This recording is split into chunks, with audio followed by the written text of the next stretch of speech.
Victorian dating moved at a quiet and measured pace. Every step was guided by rules, manners, and family expectations. It was a time when emotions were shown through patience rather than bold expression. This video will take you through the details of how people met, how they communicated, and how relationships slowly formed in a world of structure and silence. From supervised meetings in drawing rooms to letters written with care, each moment carried purpose. Nothing was rushed. Privacy was rare. Couples often spent weeks or even months getting to know each other through subtle gestures and limited time together.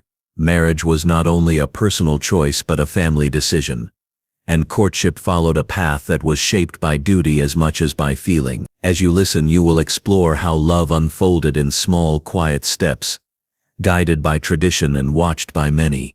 Each moment was part of a slow, deliberate journey. Chapter 1. Begin by describing the quiet pace of Victorian life. The streets in Victorian England moved at a different pace than what many are used to now. There were no constant horns, no flashing lights, no digital screens pulling eyes in every direction. Cobblestone roads were walked slowly, not rushed. People strolled rather than hurried. Horses trotted softly through quiet towns. Even in busier cities like London, much of life remained steady and predictable. Carriages rolled slowly past gas lamps. Doors creaked gently on shop fronts. The tick of a grandfather clock in a hallway was a common sound. Most people followed a schedule built around daylight and the rhythm of the seasons. There were fewer distractions. Conversations were often whispered, not shouted. The air smelled of coal fires and pressed linen. Tea kettles simmered quietly on stoves. Books were read aloud in soft voices. Families sat together in parlors without interruption. The atmosphere in Victorian homes encouraged calm, quiet routines. Everything seemed to have its place. In this slower world, courtship wasn't casual. It was a serious step toward a lifelong decision. People didn't date for entertainment. They courted for the possibility of marriage. Choosing a partner was tied to family values, reputation, and duty. Marriage was not just about affection. It was about joining two households. Courtship had to reflect respectability and intent. Individuals were expected to show they could offer stability, character, and care. Parents and relatives often took a strong interest in these early steps. There was a sense that romantic feelings should be controlled. The emotional tone of a courtship was expected to stay within limits. The purpose was clear and structured from the beginning. Courting was a slow, step-by-step path with expected roles and timelines. Young women in particular were rarely left alone to navigate this path freely. They were watched closely by mothers, aunts, or family guardians. Their movements were often limited to certain places, like parlors or gardens. Rules guided what they could wear, who they could speak to, and how long they could be away from home. Families believed close supervision was a way to protect virtue and reputation. If a young woman made a mistake, even unintentionally, it could damage how others viewed her. A family's standing in society was closely tied to a daughter's behavior. That meant she had to follow rules that sometimes felt heavy and restricting. Yet this supervision was so common that most did not question it. It was simply part of growing up in that time. Introductions between young men and women were not often spontaneous. They were arranged thoughtfully, with care. A family friend, a parent, or a trusted neighbor might help create the setting for a first meeting. Introductions happened at dinner parties, church events, or social gatherings. There was usually someone present to observe the exchange. A young man would not walk up to a young woman on the street. That would be considered improper. Formality and planning surrounded every step. First names were rarely used. Politeness and reserve shaped each interaction. Even a short conversation held meaning. People chose their words with caution. Every sentence carried weight. A quiet hello at a garden party might mark the beginning of something more, but it would unfold very slowly. In those early moments, conversations stayed safe and simple. Couples spoke of weather, books, music, and public events. Personal topics were avoided. Emotions were hidden. Speaking too freely could be misunderstood. A young woman might answer questions modestly. A young man might share opinions with care. Both were aware that others could be listening. There was rarely eye contact for long. Smiles were gentle, not bold. The pace of their words was measured and soft. There was a quiet tension, but not in an unpleasant way. More like a cautious curiosity. The early phase of speaking was about observing, not expressing deep feelings. Trust had to grow over time. When interest began to develop, letters became important. They were written in careful handwriting with soft ink on smooth paper. The language in them was formal. Expressions of admiration were restrained. A man might write that he enjoyed a woman's company. A woman might respond with appreciation, but not encouragement. Letters moved slowly, sometimes days or weeks apart. Each envelope carried a sense of occasion. Reading them was a quiet ritual. The rustle of paper, the light scratch of a pen, the scent of pressed flowers tucked inside. These small moments helped form deeper understanding. Words held significance. There was no need for haste. Writing gave both time to think. But even when writing or speaking in person, a couple was rarely alone. Chaperones were common. Often a mother or aunt sat nearby. Sometimes a younger sibling joined them. In public spaces, others watched from a distance. If a couple walked in a park, someone would follow at a respectful length. Chaperones were not meant to interfere, only to ensure propriety. Their presence was quiet, but clear. They might read a book or do embroidery while sitting close. Still, their purpose was understood. The presence of a chaperone shaped the tone of each meeting. It kept things measured and appropriate. Everyone involved knew these boundaries. Public respect mattered deeply. People paid close attention to how others behaved. Politeness was seen not as a choice, but as a necessity. Men opened doors, bowed slightly, and stood when women entered a room. Women spoke softly, listened attentively, and stayed composed. No one raised their voice. There was dignity in restraint. Outbursts or public affection were avoided. Couples were not expected to draw attention. Modesty was praised. A quiet word, a subtle glance, a gentle nod. These small gestures carried meaning. Being well-mannered was a sign of good character. It helped protect a family's standing. It also reflected self-control and seriousness. These values guided the tone of courtship. Because privacy was limited and emotions were carefully managed, most couples spent very little time alone. That made even small shared moments feel important. A brief walk, a chat after tea, a few minutes before a guest arrived. These became quiet opportunities for connection. Each meeting added a new layer of understanding. But there were no long afternoons by themselves, no private phone calls, no late-night talks. Time together was shaped by presence and watchfulness. Patience was necessary. Trust had to grow slowly. Many courtships took several months before deeper feelings were openly acknowledged. Some took even longer. But this pace was normal and even expected. It allowed both people to observe each other's behavior in many settings. As time passed, some families became more involved. They might ask about intentions or offer advice. They could suggest when it was time to take the next step, or when it was best to step away. A courtship was not entirely personal. It was shaped by a network of people who cared about the outcome. Sometimes parents arranged formal visits or encouraged discussions between the couple. At other times they quietly guided events behind the scenes. In either case, their influence remained steady. Love, while important, was not the only consideration. The partnership had to make sense for both households. This slow, watchful, and carefully managed way of forming a relationship reflected the values of the time. Though it may seem distant from modern customs, for many Victorians it offered a sense of security. Each step had meaning. Each gesture carried quiet intention, and every stage of courtship unfolded within a world that valued order, stillness, and respect. Chapter 2. Introduce how courtship was viewed as a serious duty. In the Victorian era, beginning a courtship was not a light-hearted act, but a deliberate decision tied to one's honor, reputation, and future. The act of showing interest in another person's company was not about amusement or casual flirtation. It was a step filled with quiet meaning. When a man approached a woman for courtship, he was understood to be signaling the possibility of marriage. That expectation shaped everything that followed. This wasn't a culture where one could test relationships freely or walk away without consequence. Every interaction carried weight. Families watched closely. Communities paid attention.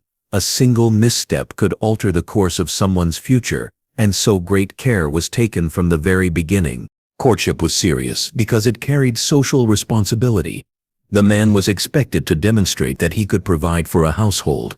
He needed to show signs of steady work, reliable character, and good family background.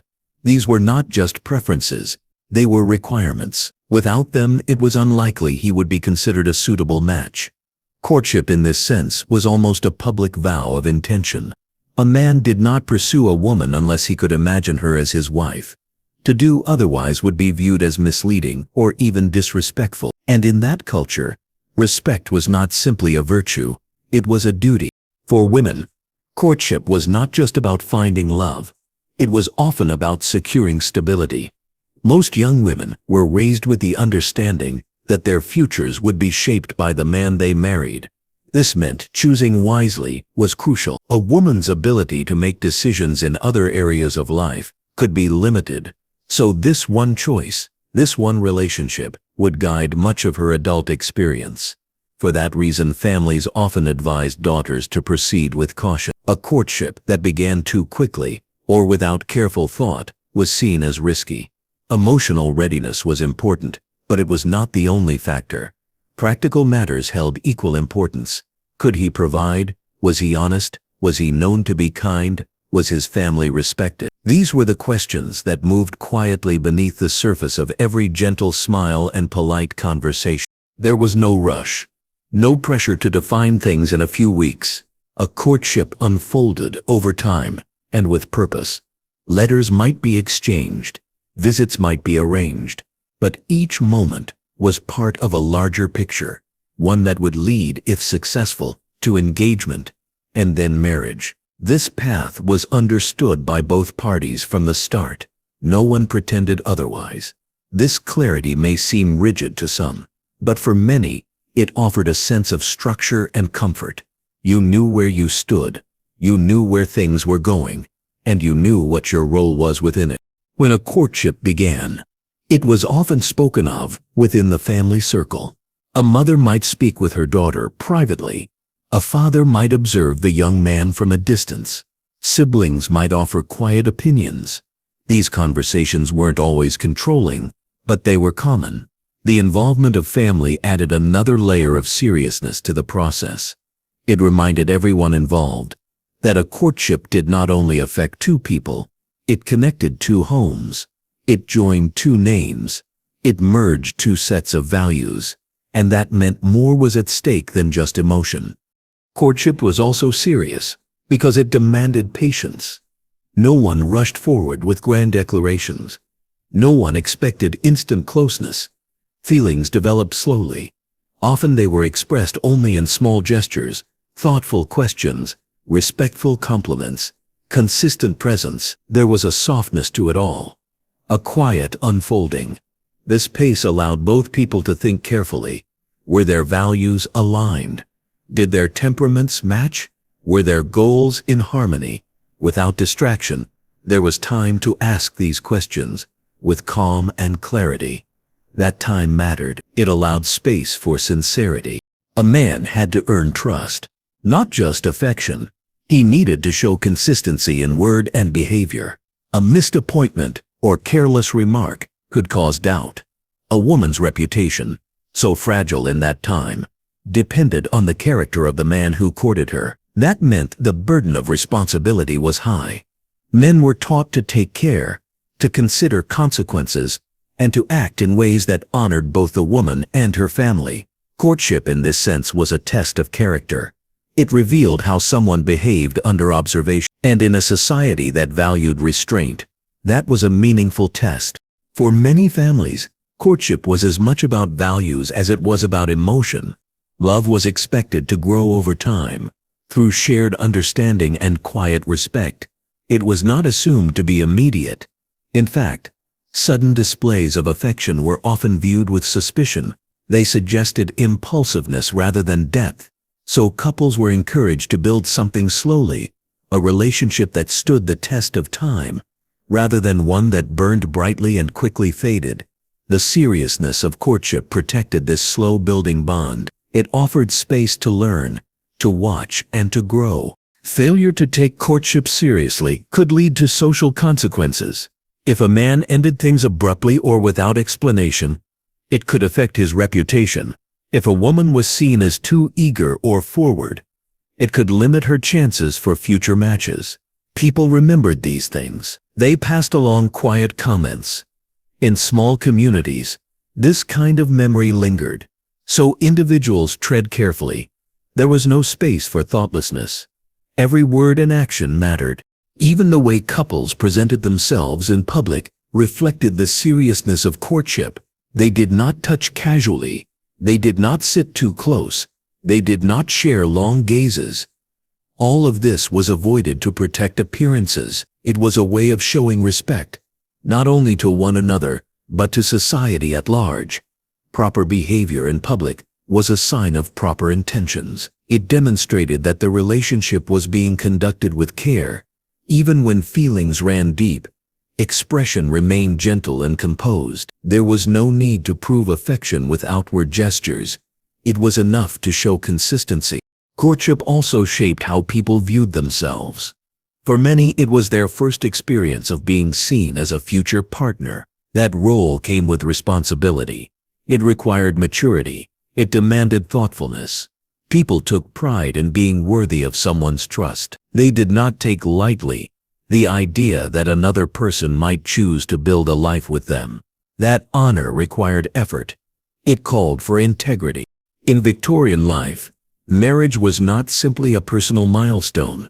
It was a foundation for adulthood. And courtship was the careful, steady path that led to it. That path had rules, not to limit love, but to protect it. Boundaries created space for something lasting to form, and within that space, real connection could take root, not rushed, not careless, not uncertain, but slow, steady, and sincere. This was the heart of Victorian courtship. Not grandeur, not fantasy, but grounded purpose. Each step was taken with intention. Each moment was guided by mutual respect. It may seem distant now, but for many then it was a way to build a life, not only with affection, but with quiet strength. And in that strength, something enduring could grow. Chapter 3. Explain why young women were closely supervised at home. In the Victorian era, the supervision of young women was not just a custom. It was considered a crucial responsibility that shaped their futures and protected their reputations. A daughter's conduct reflected directly on her family, and her actions were viewed through the lens of social expectations, not personal freedom. A single moment of misjudgment, even if unintentional, could leave lasting consequences, and so a strict set of expectations governed nearly every aspect of her life at home. From the moment a girl entered her teenage years, her time, behavior, and interactions were monitored closely, not with malice but with the belief that this was necessary for her well-being and her future place in society. Many households saw the home as a shield, a boundary between their daughters and the unpredictable world beyond. Parents, particularly mothers, acted as constant guides, ensuring that daughters followed the moral and social codes of the day. The home became the center of a young woman's world. Her hours were filled with tasks considered appropriate and valuable. She might be taught embroidery, music, or reading. She might help with small household duties, but she was rarely left to wander without purpose. Structure was emphasized to build character and reinforce a sense of discipline. Leisure was allowed but always watched. Visitors to the home were managed with care. If a young man wished to call, his intentions had to be known. He would never be left alone with a young woman. Doors stayed open. Mothers or other relatives often remained in the room. These measures were not viewed as restrictive at the time. They were accepted as part of protecting a girl's dignity. To preserve a young woman's name was to preserve her chance for a respectable life, and this belief ran deep in the hearts of most families. Daughters were prepared from early ages to understand that their words, actions, and even posture could be observed and judged. They were taught to move quietly, speak modestly, and show deference to elders. Kindness, obedience, and humility were considered signs of refinement. Confidence was encouraged, but only when paired with grace. Beyond the physical walls of the home, there was a clear understanding that certain places were not suitable for a young lady without an escort. Streets, markets, and public gardens were usually visited with a companion. It was rare for a young woman to go anywhere without a parent, sibling, or trusted friend by her side. This ensured that her presence was never misunderstood. Walking alone might invite gossip or raise questions about her family's guidance. Even a brief walk down the street could become the subject of whispered speculation if the circumstances weren't just right. Supervision, then, was not just about protection from harm. It was about shielding a girl from the scrutiny of a society that watched everything. Time spent at home was filled with quiet activities that aligned with the role she was expected to grow into. She might practice playing piano or write thoughtful letters. She might learn sewing or practice conversation skills with her siblings. These lessons, though gentle, served a larger purpose. They shaped a woman into someone who could manage a home, support a husband, and represent her family with poise. Freedom was not often granted unless it served a clear social or educational aim. The concept of privacy for a young woman was rare. Her room might be her own, but her actions within it were often known. Boundaries were understood, and crossing them was not common. There was also the unspoken presence of community expectations. Neighbors knew each other's families well. A girl seen too often out of the house, or in conversation with a young man, could quickly become a topic of concern. This silent network of social observers helped reinforce the importance of supervision. Everyone played a part in preserving the proper image. Reputation was a shared interest, and families leaned on each other to maintain high standards. For the young woman herself, this could feel like living under constant watch, but it also offered stability. She knew what was expected, she knew what to avoid, and she learned that following the rules brought respect. Even in households with gentler rules, certain limits remained. A girl's reading choices might be guided. Her friends might be selected carefully. Letters she received could be opened first by her mother. These habits were not always seen as controlling. They were often framed as caring. In a world where options were narrow and consequences severe, parents believed it was better to be cautious, and daughters, though they sometimes wished for more independence, often accepted this way of life without resistance. It was what they had seen since childhood. It was what they had been told was right. The idea that a woman needed supervision was tied to the belief that innocence had to be preserved. This innocence was not just personal, it was symbolic. It represented virtue, trust, and promise. Losing it, even by rumor or misunderstanding, could be devastating. Suitors might withdraw, opportunities could disappear. That fear kept many families alert. They did not act from fear alone, though they also believed they were helping their daughters prepare for the future. To be seen as respectable was to be offered a place in society. That place required preparation. Sometimes, this system allowed affection and warmth. Mothers and daughters could be close. Older sisters could offer kind guidance. Conversations were gentle, and lessons were shared patiently. Not every home was strict in the same way, but the core principle remained unchanged. Supervision was a form of love, wrapped in rules. A daughter's success in marriage, her reputation among peers, and her sense of purpose were all thought to begin at home, and the home had to be ordered and watchful. The supervision of young women was not about doubt in their character. It was about understanding the pressures placed upon them by the society they lived in. It was a way to ensure they had a chance to grow without misstep. Even small freedoms were introduced gradually. Only after trust was built and behavior had proven steady. A trip to a friend's home, a visit to the library, or a walk in the park. Each new privilege came with observation, review, and conversation afterward. The structure, though rigid to modern eyes, was intended to guide. It gave many young women a sense of purpose and rhythm. They knew what each day would hold. They knew the expectations. They lived in a world where predictability was valued and trust was built slowly. Though choices were limited, they were rarely without meaning. The rules shaped their identity, and for many, that identity was a source of pride. This world of quiet supervision, where every hour was accounted for and every action weighed with care, reflected the belief that a woman's journey into adulthood must be handled with precision.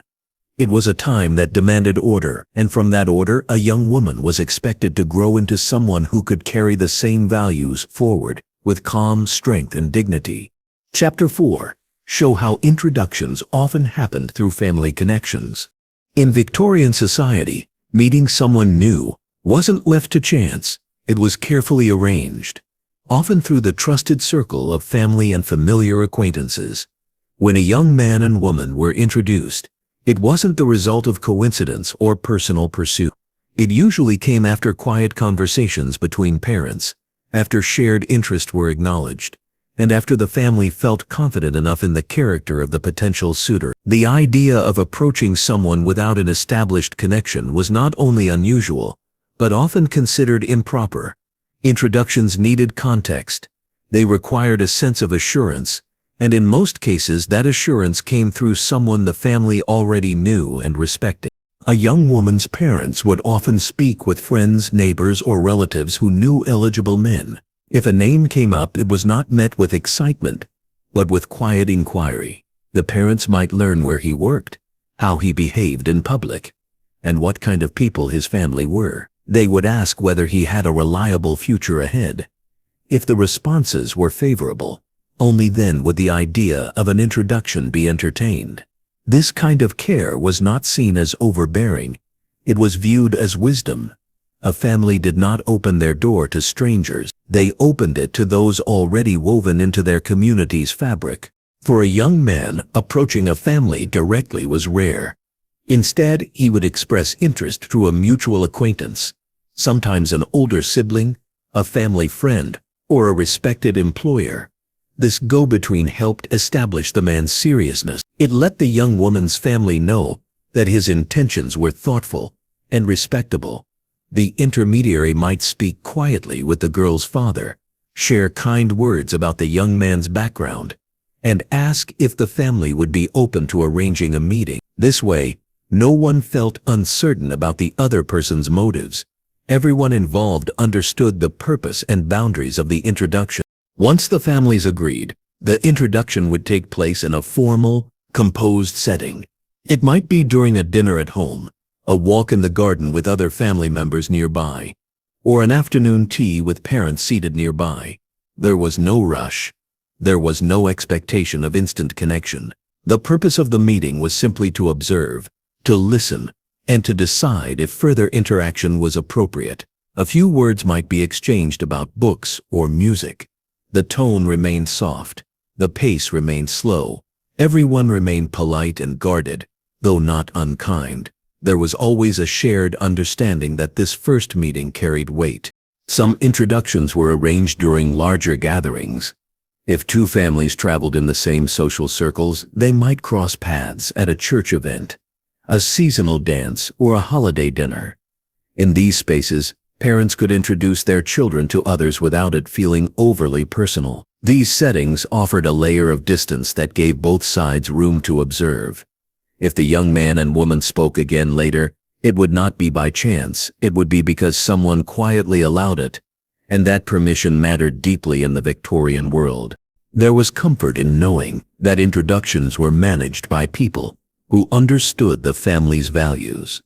Parents wanted their children to be with someone who shared their beliefs, their customs, and their way of living. A connection through family offered reassurance. It meant someone had already witnessed the other person's behavior. It meant someone could vouch for their respectfulness, their manners, and their ability to commit to serious intentions. No one wanted to risk involving their child with someone whose life path might lead in an uncertain direction. Introductions were the first gate through which all potential suitors passed, and that gate was guarded with care. A young woman rarely had the freedom to initiate an introduction herself. If she noticed someone in a social setting, she might quietly express her interest to her mother. From there, the process moved through adults who knew how to navigate these conversations. This approach removed the need for guesswork. It replaced awkward encounters with planned moments. It allowed emotions to be tempered by judgment. This may have seemed slow, but in that time, it was considered respectful to both parties. Family connections also offered guidance after the introduction. If the young couple chose to continue seeing each other, the same relatives or friends who arranged the first meeting might remain involved. They could provide advice, suggest future meetings, and quietly monitor the relationship's direction. This presence, though subtle, acted as a safety net. It helped prevent misunderstandings and kept the relationship aligned with shared expectations. In some cases, the idea of an introduction came not from the young people, but from older family members. A mother might say she had noticed a fine young man at church who had strong morals and a kind face. An uncle might mention a well-spoken woman whose family had lived in the village for generations. These small observations could become the beginning of something more. A suggestion turned into a visit turned into a letter, and with time, the possibility of marriage began to take quiet shape. Not all introductions led to courtship. Sometimes the couple spoke briefly and felt no connection. In those moments, families did not press further. They understood that willingness could not be forced. But the introduction still served its purpose. It gave both people the chance to meet someone new within a respectful framework. It reminded them that finding a partner was a shared task, one shaped by community, family, and custom. In aristocratic families, introductions followed even stricter rules. Formal invitations were sent and responded to in writing. Meetings might happen at grand estates under the watch of multiple family members. Expectations were higher, and so was the social pressure. A single conversation might carry more weight than it would in a smaller household. Status, inheritance, and reputation made these introductions even more delicate.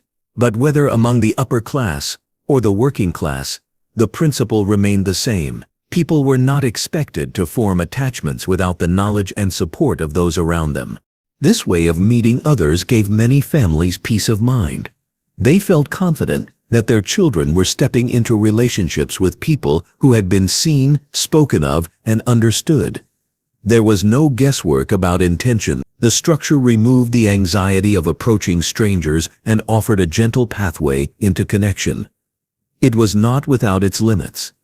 It could exclude those without strong social ties. It could prevent natural connections from forming freely. But within its quiet structure, many found stability. Introductions through family connections were not just about control. They were about creating a setting where trust could grow, where expectations were clear, and where a relationship could begin with mutual understanding. The presence of a known link between two people reminded them that they were not alone in this decision. They were supported, guided, and seen. This process might seem distant now, yet in its time, it offered many the chance to begin a relationship with care. In a world that valued order and grace, meeting through family was not just a step, it was a foundation. And from that foundation, something steady and respectful could begin to grow.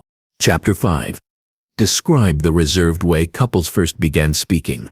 In Victorian society, the first words exchanged between a courting couple were not taken lightly. They marked the beginning of something that, if handled properly, could lead to marriage and the joining of two households. Every phrase, every pause, and every glance carried meaning. There was no rushing into personal stories or casual jokes. Speaking was a slow and deliberate process, shaped by quiet observation and deep respect. In a world that valued self-control and dignity, couples began their conversations with restraint, not passion. This way of beginning to speak to one another was not only accepted, it was expected. A typical first conversation often happened in a shared space, where others were present. The setting might be a family parlor, a churchyard after service, or a supervised gathering in a neighbor's home. There was little privacy and no room for informality. The young man would speak first, usually with a greeting or a brief comment on the weather, the day's event, or the music being played nearby. His voice would be calm, his posture upright, his words chosen carefully.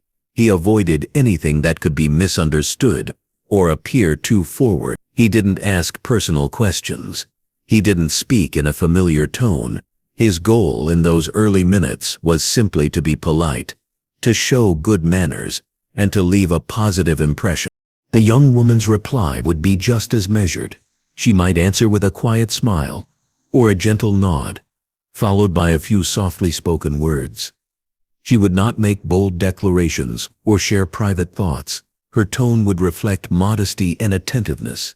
Her eyes would not linger. She would speak clearly, but not loudly. There was no performance in her speech, no attempt to entertain or impress. Instead, she would meet his calmness with her own. She was not expected to carry the conversation or lead it forward. She was expected to respond with thoughtfulness and grace, letting the exchange unfold at its own careful pace. The topics they discussed were chosen with caution. Personal matters were avoided entirely. They might talk about a recent concert or an upcoming community event. They might comment on a book that had been mentioned in a sermon or reflect on the flowers in the garden. Every topic was safe, public, and emotionally neutral. There was no flirtation. There were no lingering compliments. Instead, each word worked to build familiarity slowly, like laying one quiet stone after another. Even questions were framed gently. A man might ask if she enjoyed the music, not what kind she preferred. He might ask if her family often visited such events, not what her hobbies were. Subtlety was essential. Body language played a role as well, though it remained subdued. A man might stand with his hands neatly clasped, never reaching toward her or leaning in. A woman might keep her hands folded on her lap, her chin slightly lowered. Their voices remained soft. The air between them stayed calm. This created a space where neither person felt rushed or exposed. The lack of urgency allowed them to observe each other, not just through words but through tone, posture, and demeanor. It was less about what was said and more about how it was said. Manner mattered as much as meaning. Because early conversation was so reserved, couples often left their first meeting knowing very little about each other. But that was not a concern. Courtship was never built on instant connection. It was built on the slow gathering of impressions. A good beginning was not one filled with laughter or intense emotion. It was one marked by steadiness and self-control.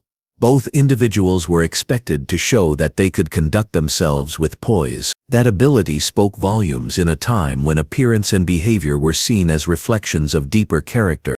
As the conversation continued, sometimes over several visits or meetings, the couple might begin to share more. But even then, the change was slight.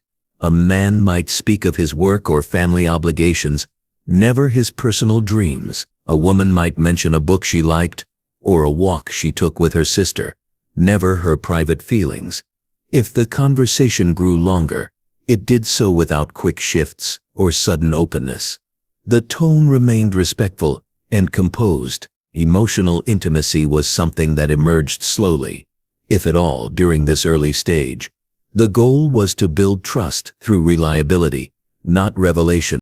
There were few opportunities to speak freely. Most exchanges were brief, taking place in the presence of others. That made each word matter even more. There was no time for unnecessary chatter. There was no expectation for charming stories. Speaking was a skill rooted in listening, in observation, and in restraint. A man who spoke too often or too boldly could appear arrogant. A woman who spoke too freely might be seen as immodest. Silence was not awkward in this setting. It was respected. It allowed space for thought. Even compliments, when offered, were wrapped in care. A man might say he appreciated the way she spoke, not that she was beautiful. A woman might say she found his opinion interesting, not that she was impressed. These small acknowledgments were more meaningful than flattery. They showed attention without overstepping. They hinted at interest without declaring it. This balance between openness and distance shaped every early conversation. Letters, when exchanged later, often carried the same reserved tone. But in spoken words, especially in the beginning, there was even less room for expression. That made conversation an art of patience. It was not about chemistry or connection in the modern sense. It was about learning to read the quiet signs of character. A pause, a glance, a smile held a world of information for those who knew how to notice. Parents and guardians often observed these early exchanges. Though they rarely intervened, they listened not just to what was said, but to how it was said. Did the young man listen carefully? Did the young woman respond with calm interest? Was there mutual respect? These were the things that mattered. The setting did not allow for passion. It allowed for composure, and that composure was a test in itself. Over time, if the meetings continued, and the conversations grew slightly more familiar, a sense of understanding could begin to form. But the process remained slow. Even by the 10th or 15th meeting, there was rarely mention of deep feelings or future hopes. It was all built on layers of quiet, careful interaction. And through those layers, a sense of comfort might emerge. Not a rush of emotion, but a soft awareness of each other's presence. In Victorian society, the way a couple spoke to each other at the start of their courtship revealed more than loud declarations ever could. It showed respect, intention, and a willingness to move slowly. It reflected a time when words were weighed carefully, and silence was not empty, but full of meaning. Speaking was not a performance. It was a sign of patience, of purpose, and of readiness for something lasting. And in that stillness, many couples began the long, quiet journey toward becoming something more. Chapter 11. Mention how families sometimes controlled relationship progress entirely. In the Victorian era, a relationship between a young man and woman was rarely a private matter. It was not simply a union between two people, but a carefully observed connection between two families. From the moment an introduction was made to the day a proposal was considered, families often maintained full oversight of the relationship's progress. While affection between individuals mattered, it was never the only factor at play. Love was seen as important, but it was placed beside other considerations: status, character, religion, property, future prospects. And in many cases, the families, not the couple, decided whether the courtship should continue, change course, or come to an end. Parents were typically the main figures guiding these decisions, especially the father. A father might determine if the suitor had the financial means to support a household. He could question the seriousness of the young man's intentions, or inquire about his family background. In doing so, he wasn't acting out of control or pride, but rather fulfilling what was considered a solemn duty. The future stability of his daughter's life rested, in large part, on the choice of a husband. That choice needed to be made with care. Sometimes the father's approval was not only influential, it was required. Without it, a courtship might stall indefinitely. Mothers, too, played an active role. A mother understood the silent details of her daughter's emotional world, and she also knew the quiet politics of social life. She paid attention to how a young man spoke, how he presented himself, and whether he showed consistency over time. She might engage the suitor in conversation, ask gentle questions, or watch him from across the room. If she sensed anything out of step with the family's values or expectations, she could raise concerns that carried real weight. A mother's influence often shaped how freely or cautiously a relationship was allowed to grow. Sometimes, Family involvement extended beyond observation.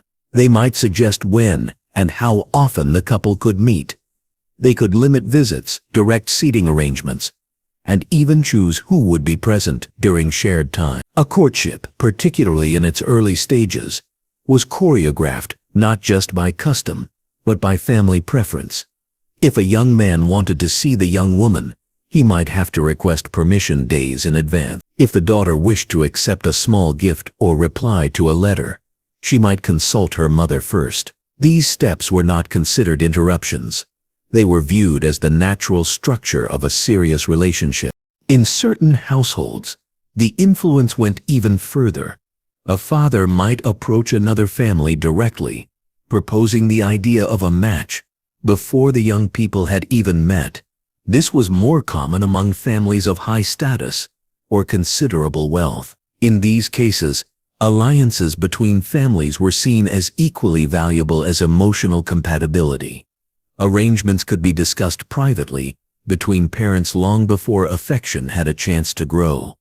The young woman would then be gently introduced to the idea. She was rarely forced, but the message was often clear. This match would benefit everyone involved.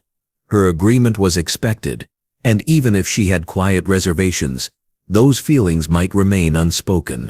It was not uncommon for siblings or extended relatives to add their voices to the process. An older brother might comment on the suitor's reputation. An aunt might warn against a match she felt was unsuitable. These opinions were rarely ignored. The entire family felt responsible for ensuring that the courtship remained respectable and safe. They acted together to shape the direction the relationship would take. Not every family exercised the same level of control. In some homes, daughters were given more room to form their own opinions. A father might still ask questions, but allow his daughter to reach her own conclusion. A mother might guide, but not dictate. However, even in more lenient families, the structure remained. Any decision about the future was expected to involve the family, not just the individuals at the center of it. When difficulties arose, it was often the families who stepped in first. If a courtship dragged on without a clear proposal, a parent might question whether it should continue. If rumors began to circulate about the suitor's past, the family might end the relationship without much discussion. Even if feelings had developed between the young man and woman, those emotions were secondary to the long-term view of family stability and reputation. A parent's duty was to protect, even if that protection meant disappointment in the moment. Sometimes, the family's involvement helped prevent harm. They might spot insincerity that a young woman, swept up in emotion, could not yet see. They could recognize patterns of behavior that raised concern. Their experience gave them tools that the couple, in their early stages of knowing each other, might not possess. A relationship managed slowly, with oversight, was believed to offer a better chance of lasting success. However, not all stories were peaceful. In a few cases, strong feelings between two people clashed with family wishes. If a daughter wanted to marry someone her family disapproved of, tension could rise. These situations were delicate. Open rebellion was rare, but quiet resistance sometimes occurred. Letters might be exchanged in secret. Meetings might happen briefly in public spaces. But such behavior carried risk, not only of punishment, but of permanent damage to one's reputation. In most cases, however, the family's guidance was accepted, even welcomed. Children were raised with the understanding that their choices reflected on their parents. A good match was seen not only as a personal success, but as a triumph of family values. When a courtship led to marriage, it was often the result of many months of subtle collaboration between the couple and their families. Both households had invested time, attention, and care into the process. The wedding was not just a celebration of two people, it was a merging of two carefully aligned worlds. This shared control over a relationship didn't mean that emotion was absent. Feelings developed, sometimes deeply, but those feelings had to grow within the boundaries laid out by others. The couple had room to care, but not to act without approval. They had space to hope, but not to assume. They were never fully alone in their relationship, even in the moments they believed most private. In Victorian courtship, family involvement was not seen as interference. It was understood as responsibility. Relationships were serious, permanent, and public. Families guided them because they knew what was at stake. They shaped the course not to limit love, but to protect it, slowly, deliberately, and always in view of the greater whole. And so the progress of many relationships from first meeting to final proposal was not decided only by the hearts of two individuals, but by the quiet hands of everyone standing behind them. Chapter 12. Explain how walking together became a subtle shared act. In the quiet rhythm of Victorian life, where words were weighed and emotions restrained, the simple act of walking together took on deep and unspoken meaning. To walk side by side was not just a way to pass time. It was a shared expression of interest, respect, and growing connection. In a society where most expressions of affection were carefully managed and direct contact was limited, walking together allowed two people to explore familiarity through presence rather than conversation. Each step held more than motion. It held permission, purpose, and the subtle acknowledgement that something between them was unfolding. When a young man asked to escort a young woman on a walk, it was rarely spontaneous. It often followed weeks of family-approved visits, letters exchanged with care, and polite conversation in structured settings. The request to walk together was made respectfully, often to her mother or another guardian, and it was only granted if the courtship was considered steady and appropriate. Even then, the walk was not private. It was a shared moment within limits. The path would be visible to others. A younger sibling or family friend might follow behind, and yet despite the supervision, the walk felt quietly significant to both. In the early stages of such walks, the pair would maintain a respectful distance between them. Their hands would remain at their sides. Their eyes would stay mostly ahead. The sound of footsteps over gravel, the soft rustle of fabric, and the occasional breeze moving through leaves often filled the silence. Words were exchanged sparingly.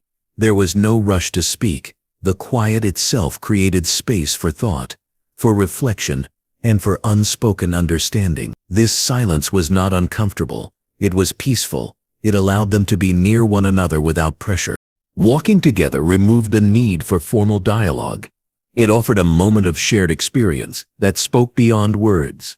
If they stopped to admire a flower bed or paused at the edge of a stream, they did so together, but always with a sense of calm and control. There were no spontaneous gestures. Every action remained gentle. If he opened a gate or offered his arm over uneven ground, he did so without assumption. If she accepted, it was with quiet appreciation, not theatrical response. The balance between gesture and restraint shaped the entire interaction. As the relationship progressed, walking became a way to deepen familiarity. Couples learned the rhythm of each other's pace. They became attuned to one another's silence. A man might learn when she needed space to think. A woman might sense when he had something to say but preferred to wait. These small details created a bond that grew not through declarations but through mutual awareness.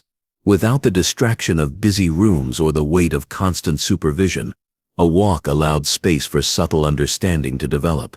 There was something ceremonial about these outings. They often took place during daylight, when the weather was calm and the household had granted approval. The couple might walk around a quiet garden, down a village lane, or across a well-tended park path.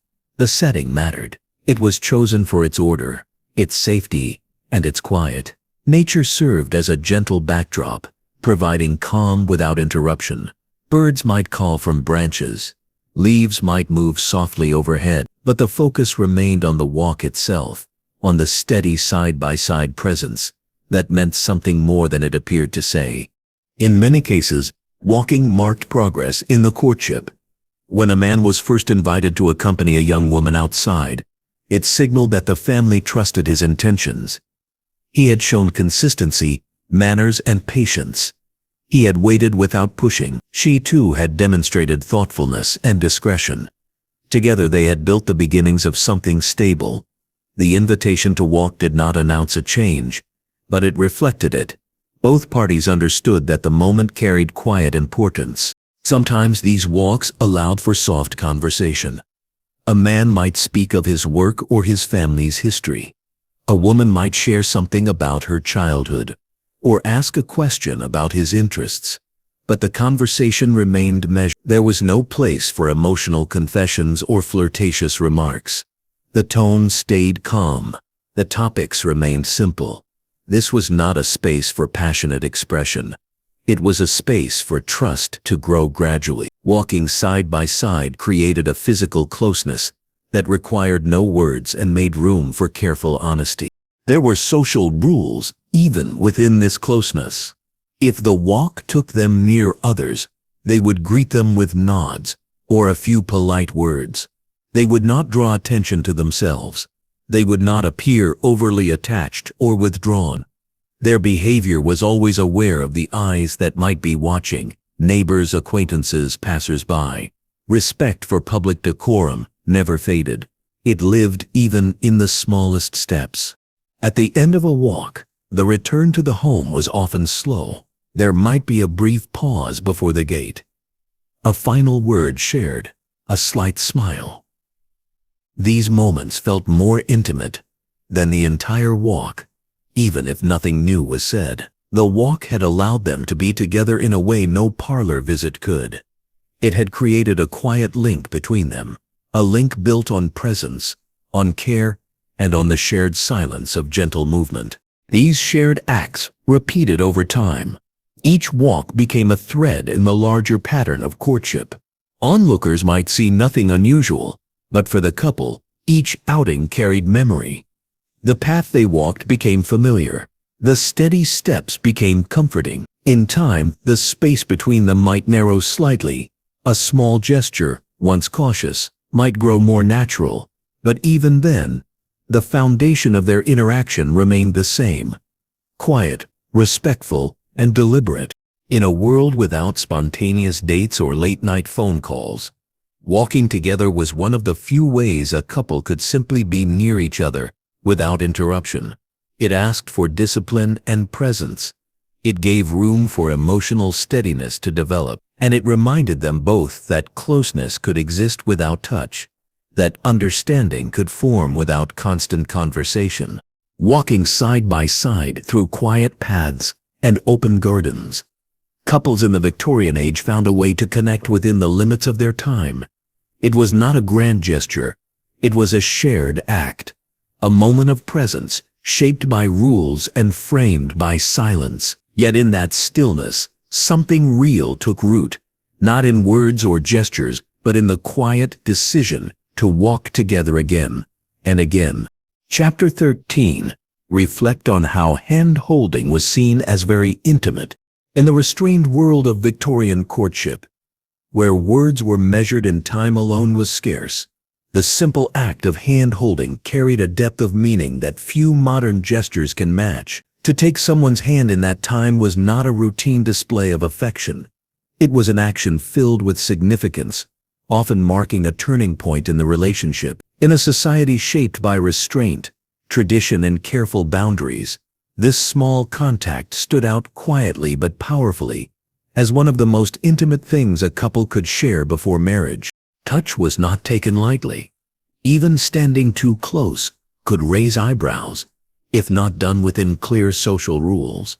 A glance held too long could spark whisper. In this context, the joining of hands represented a threshold, something private, something profound, something that could not easily be undone. It was not about impulse. It was not casual. It was deliberate, meaningful, and deeply personal. A man would not simply reach for a woman's hand without purpose or permission. If he did, it would be seen as forward, perhaps even inappropriate. More commonly, a moment arose naturally, crossing a muddy path, stepping down a carriage, navigating uneven ground. In these brief windows, offering a hand was practical, but the gesture still carried weight. When a woman accepted that help, when she placed her gloved hand in his, even for a few seconds. She acknowledged more than assistance. She accepted a shared closeness that was rarely spoken aloud. In these small moments, no words were needed. The texture of the glove, the light pressure of fingers, the brief warmth exchanged. These details stayed with both individuals long after. A hand offered respectfully and accepted with care said more than any letter or compliment could convey. It was a language of physical presence, used sparingly and with great awareness. The stillness of the gesture made it unforgettable. Because physical contact was so rare, couples developed sensitivity to even the most modest forms of connection. A hand placed over another's for comfort, a finger brushed in passing, a moment where hands touched while exchanging an item. Each one left a lasting impression. It meant attention, it meant trust, and above all, it meant that the feelings shared were strong enough to step gently past the strict rules of distance. Often, couples would go weeks or months into courtship before hand-holding occurred. It was not expected early. It was not required. It was a development that only came when both people felt that the relationship had matured enough to carry the meaning of the act. The timing varied. Some couples never held hands until after engagement. Others might find one occasion, quiet and brief, where a hand was held for only a moment. But even that fleeting contact felt large within the limits of their time. It is important to understand how the social structure around them shaped this act. Holding hands in public would invite judgment unless the couple was engaged. It was not about personal freedom. It was about respecting the community's understanding of proper conduct. Others might see hand-holding as a signal that something formal had been agreed upon. To hold hands without such a bond risked confusion or concern.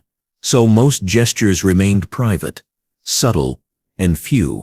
Even among engaged couples, hand-holding retained its emotional weight. Just because they had promised marriage didn't mean they threw aside their composure. They still walked with poise. They still followed etiquette. But in private, within the safety of a trusted environment, they might hold hands a little longer, with less hesitation. That act, even then, remained an expression of tenderness, not routine behavior. There was also the matter of gloves. Most people wore gloves in public, especially during courtship. They were part of the formal dress and another layer of modesty.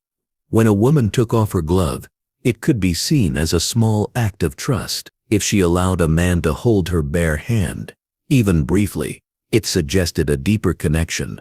That detail, the absence of the glove, added to the intimacy of the gesture.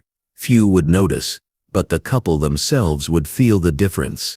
In letters, couples sometimes referred to such a moment, though in guarded language. A woman might mention how kind he was to assist her during a walk. A man might express how much he valued the stillness they shared while walking beside each other. The event of holding hands might not be mentioned directly, but both would know what was meant. These coded acknowledgments allowed them to revisit those moments without breaking the boundaries of formal communication. Some hand-holding moments happened during times of emotional difficulty, a farewell before a journey, a visit after an illness, or a conversation that carried heavier meaning.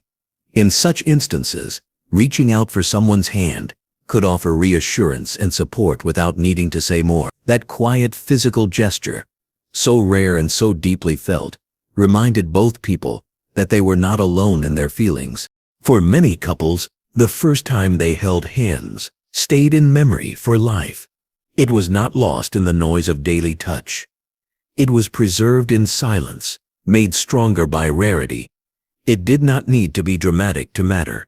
It mattered because it had been earned. It had arrived after shared time, mutual care, and patient respect. This emotional clarity, this focus on subtlety, created a different kind of intimacy, one that was built not on physical closeness, but on mutual restraint. In a culture where most people could not say exactly what they felt until later stages of courtship, hand-holding became a way to speak without breaking rules.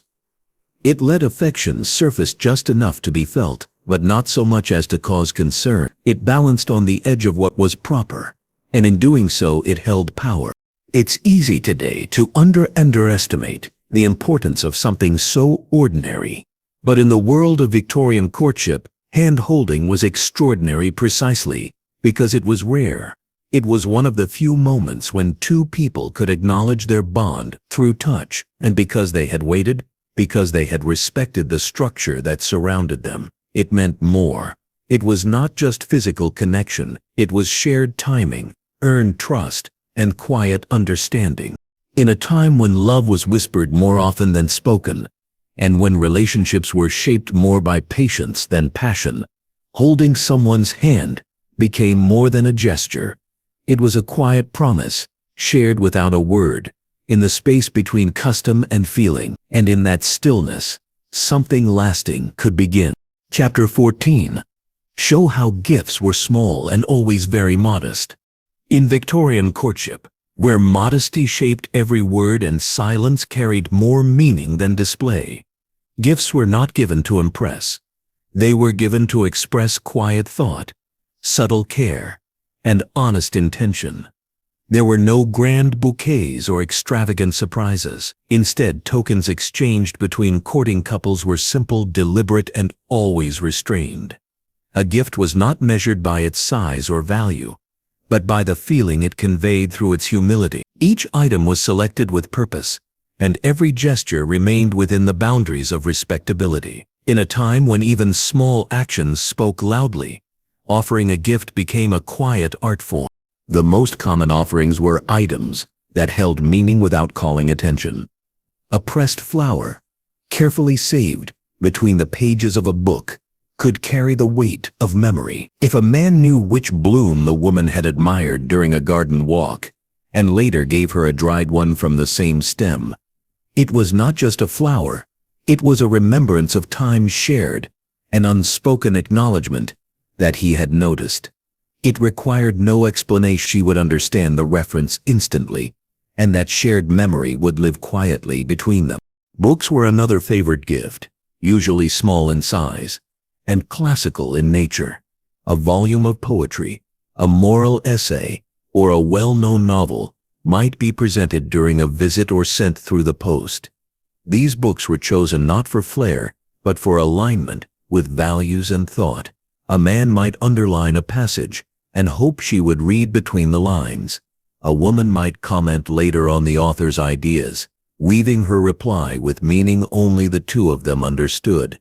Even the act of lending a book rather than giving it was a gesture of intimacy. It created a reason for another meeting, a future conversation, and a silent connection carried through the turning of pages. When an object was given, it was often something the giver could make by hand or personalize in some modest way. A woman might embroider a bookmark or stitch a small handkerchief with initials sewn discreetly in a corner. These tokens took time, but not much money. That time was the message. It said, "I thought of you while I made this." A man might whittle a piece of wood into a letter opener or press a leaf into a card with a note written in calm, steady script. These were not costly items, but they were carried in coat pockets and tucked into drawers, because they mattered more than anything store-bought could. Jewelry, if given at all before engagement, was small and always practical. A modest brooch, a locket with no engraving. Anything more lavish could be misunderstood or viewed as presumptuous. Expensive gifts suggested excess, or worse, intention without commitment. Respectable courtship did not rely on show. It relied on sincerity, expressed gently, with care taken not to overstep. Even the box the item came in was plain. Wrapping was minimal. There was no ribbon, no flourish. The gift spoke on its own. Men and women both understood these rules. A woman receiving a gift too soon or too lavish might hesitate to accept it. She might pass it along to her mother or gently return it, not from insult, but from principle. It was not about the object, it was about the message. Giving something too soon suggested rushing. Giving something too large implied ownership. Both would conflict with the ideals of patience, modesty, and shared growth. So even when feelings deepened, gifts remained quiet. They did not signal emotion in loud tones. They whispered it. In some cases, a letter itself became the gift. The careful script, the paper chosen, the way it was folded. These details mattered. A well-written note, folded with clean edges and delivered with care, held meaning equal to any physical item. A single line underlined, a phrase written in the margin. These touches turned everyday writing into a treasured keepsake. Many couples kept these letters for years, returning to them in quiet moments, long after the courtship had ended in marriage. Holidays and birthdays offered natural moments to exchange gifts, but even then, the tone stayed reserved. A woman might bake something simple or sew a small pouch. A man might offer a pocket-sized notebook or a ribbon in her favorite color. It was never about value. It was about intention. When a gift was given, it was usually handed over with few words. Eye contact was brief. The receiver would nod, smile softly, and perhaps express thanks in a sentence or two. There was no dramatic reaction. There didn't need to be.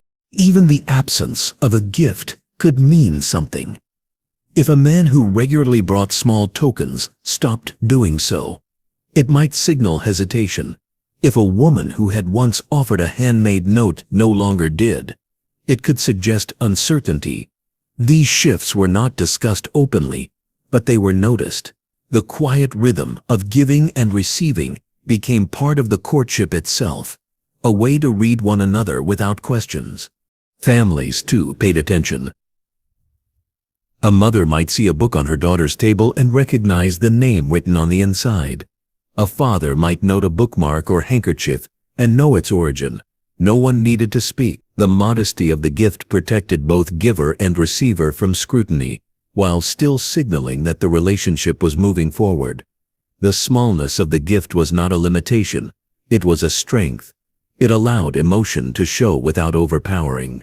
In time, as courtship deepened and engagement was declared, the nature of gifts might evolve. A ring might be offered. A photograph might be exchanged.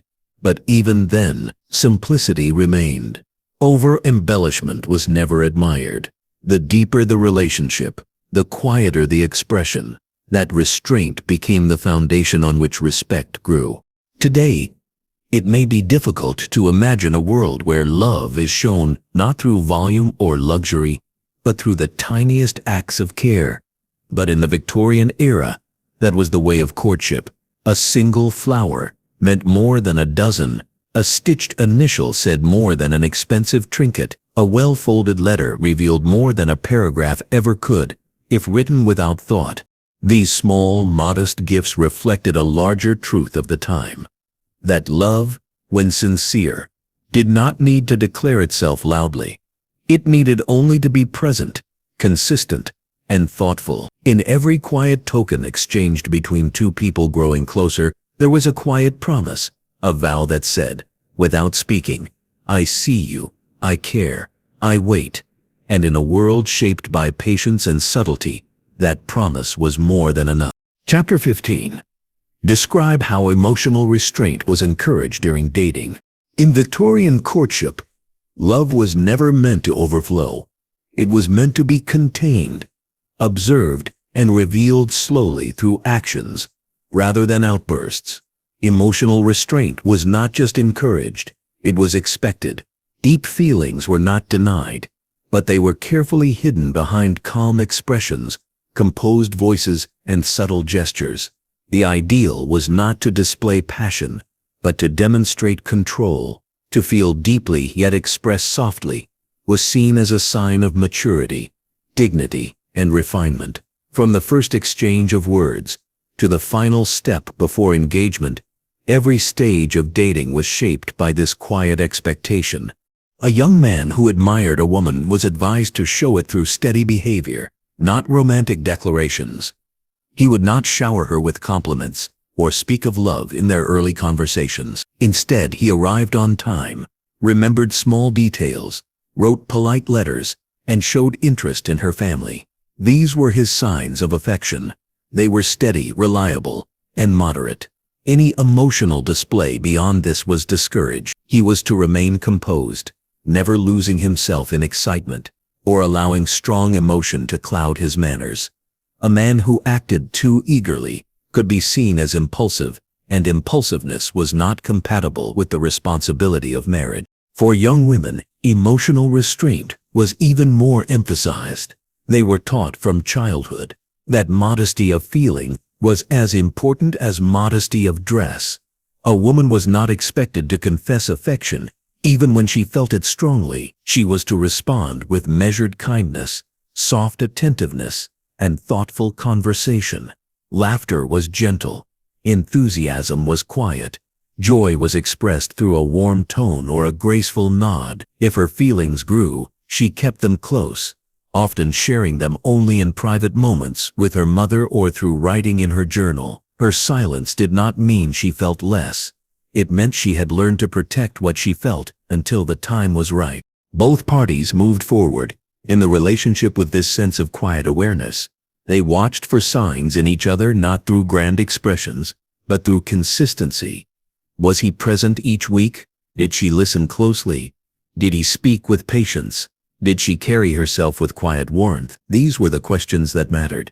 Emotional restraint created a space where subtlety could thrive. It helped the couple grow closer without rushing into emotion they were not yet prepared to handle. In moments where feelings ran high, restraint was still upheld. A heartfelt letter would remain formal in tone. A visit after a long absence would be met with calm greetings, not sudden embraces. Even in partings, when goodbyes carried uncertainty or longing, tears were often hidden. A man might remove his hat and offer a few slow words. A woman might clasp her hands and offer a soft smile. These restrained responses were not signs of distance. They were signs of respect. They showed that the feelings were real enough to be handled with care. Engagement did not erase this restraint.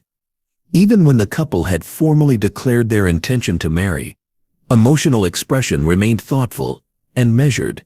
Letters might become more personal, but still avoided passion. Conversations might become more open, but never dramatic. Physical closeness remained limited, and private time continued to be rare. The structure of dating continued to shape the tone of the relationship, even as commitment deepened.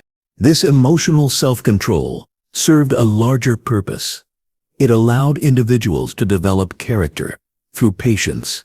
It protected both parties from rushing into relationships that were not built to last. It gave families confidence that their children were making wise choices based on observation and shared values rather than sudden feelings. In this way, emotional restraint was not a denial of love. It was a different way of expressing it, one that placed strength in steadiness and meaning in every quiet moment. A couple that practiced restraint could find deep satisfaction in small gestures, a slight change in tone, a brief moment of eye contact, a quiet pause in a conversation. Each became a meaningful signal. These cues were not overlooked. They were noticed and remembered. They revealed a depth that did not need to be spoken. Over time, this kind of understanding formed the basis of a relationship built not on excitement, but on mutual respect. Outside observers also looked for signs of restraint. Friends, relatives, and neighbors often judged a courtship not by how passionate the couple appeared, but by how composed they remained. Public displays of emotion were frowned upon. Raising one's voice, weeping openly, or expressing jealousy would all be seen as signs of weakness. Those who managed their feelings well earned quiet praise. A man who maintained poise under emotional pressure was seen as strong. A woman who carried herself with grace through uncertainty was admired.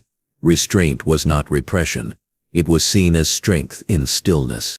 In some ways, this way of dating may seem cold by modern standards, but for Victorians, it was a way of protecting the heart.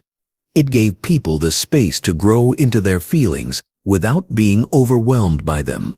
It allowed love to form quietly, with room for reflection, and it encouraged both partners to think not only about what they felt, but about how their actions would affect others.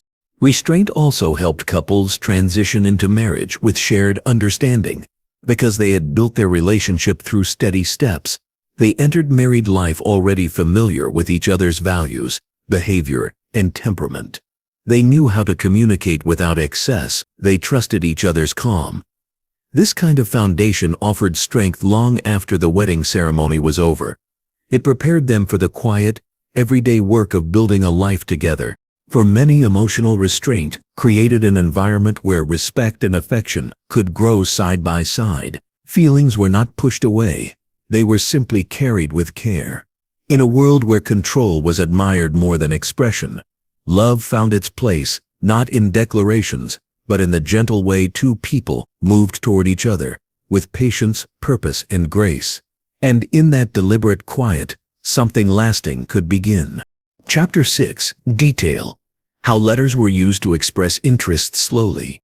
In an age without telephones or instant messages, letters became the quiet bridge between two people, moving cautiously toward a possible future together. In Victorian times, when social rules placed strict limits on how and when couples could speak, writing offered a private yet structured way to share thoughts, emotions, and intentions without violating public expectations. A letter did not just deliver a message. It carried the weight of sincerity, time, and effort. Every word was chosen carefully. Every sentence was a reflection of thought, restraint, and deliberate hope. The act of writing was slow, but it was trusted. It gave space for truth to form slowly and respectfully. When a man wanted to express interest beyond what conversation in the parlor allowed, he often turned to pen and paper. But he never wrote casually. A letter of this kind was not spontaneous or playful. It was written in neat handwriting on quality paper, often with a fine-tipped pen and a quiet room set aside for the task. The words were thoughtful, respectful, and mild in tone. He might open with a reference to a previous meeting, such as a shared moment during an afternoon tea or a brief conversation at a church gathering. From there he would offer a soft expression of admiration, not of beauty or charm, but of conduct, kindness, or conversation. It was the subtle beginning of emotional openness without ever sounding bold. A letter served more than one purpose. It allowed the writer to reveal his seriousness, while also giving the reader time to respond without pressure. Unlike spoken words which could be misheard or rushed, a letter gave space for the message to unfold naturally. A man might describe his respect for the young woman's values. He might mention his family, his work, or his intention to seek a life of stability. Even when the feelings were genuine and strong, the language stayed calm. There were no sudden declarations. There was only quiet recognition of growing regard. The young woman receiving such a letter would often read it more than once. She might sit near a window or on the edge of her bed, unfolding the paper with care. There was no rush. No one expected her to answer immediately. Sometimes her mother or an older sister would know about the letter, especially if the courtship was known to the family. Reading it was not only an emotional act, but a social step. Every line revealed something about the writer, his personality, his education, his intention. A well-written letter showed patience and emotional discipline. It was not about impressing her. It was about earning her trust, one line at a time. When the young woman chose to reply, her own letter was written with equal care. Her tone would match his, measured, polite, and cautiously warm. She might thank him for his kind words and note the pleasure of their last conversation. She might say she appreciated his thoughtful message and found his letter sincere. But she would avoid expressing too much too soon. Like him, she was expected to protect her dignity while showing interest. Her words would be indirect, but kind, reserved but not cold. Through this exchange, they began a conversation that was freer than speech, yet still shaped by respect. Each letter acted as a layer. It added to the understanding between them without demanding immediate emotional clarity. These letters moved through hands, traveled through post offices, and arrived days later, making the rhythm of communication deliberate and slow. That delay allowed each person to reflect before replying. It gave them time to consider not only what was said but also how it made them feel. The space between letters became part of the courtship itself. Waiting was not a burden, it was a way to make each word count more. Sometimes, a letter included small tokens. A pressed flower, a clipped poem, or a small drawing might be tucked inside, hidden between the folds. These were not gifts in the traditional sense. They were signs of attention. The choice of a violet or a piece of poetry said as much as the words themselves. It was a quiet gesture of thoughtfulness that deepened the emotional thread between them, but nothing extravagant was ever included. Simplicity was valued over display. Each new letter slowly widened the path toward something more permanent. Over time, the language might become slightly more personal. A man might mention his hopes for the future, though never in a possessive tone. A woman might reflect on the kind of life she hoped to build, hinting at values she held close. They still avoided intense emotion, but their words began to show deeper trust. This slow unfolding gave them the chance to explore compatibility without stepping beyond the social rules of the time. They were learning each other, carefully, line by line. For some couples, these letters became a treasured part of their relationship. Even years later, many saved them in small wooden boxes or tucked away in drawers. Bound with string, they were reminders of a time when each word was weighed with care, when silence between letters was as important as the letters themselves. These pages held not only memories but the voice of someone trying to say something real in a world that demanded quiet restraint. Not all letters led to marriage. Sometimes, after a few exchanges, it became clear that the connection would not grow. In those cases, a letter of gentle farewell might be written, expressing appreciation for the correspondence and wishing the other well. Even then, the tone remained respectful. Ending a courtship through letters still followed the same care as beginning one. No sharp words, no accusations, just a quiet closing of a door that had opened slowly and briefly. There were times when families reviewed letters before they were sent or received. This was not always done in secrecy. It was a way to ensure the relationship stayed within accepted bounds. Parents might offer suggestions or comment on tone. This involvement reminded both parties that they were not entirely alone in this exchange. The family's presence remained a quiet guide in the background, ensuring that letters remained true to the courtship's purpose. The use of letters in Victorian courtship was not a small detail. It was central to how two people came to know each other under the limitations of their time. In a world where spoken conversation was brief and supervised, letters became the most honest way to reveal thought, intention, and growing affection. Through ink and parchment, couples built the first foundations of a life they might one day share. There were no grand declarations, no quick replies, no emotional leaps. Only the steady unfolding of interest, shaped by patience and trust. And in that slow, careful process, many found a clarity that modern speed cannot always offer. A way to say something true without ever needing to say it loudly. Chapter 7. Share how chaperones joined most social interactions early on. In Victorian society, no detail of courtship was left to chance.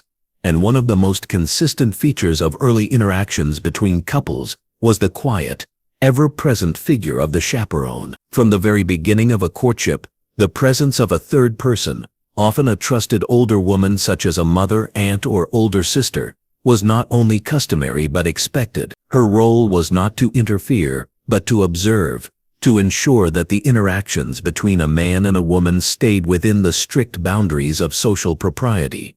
The chaperone was not there to offer opinions or direct the course of the relationship.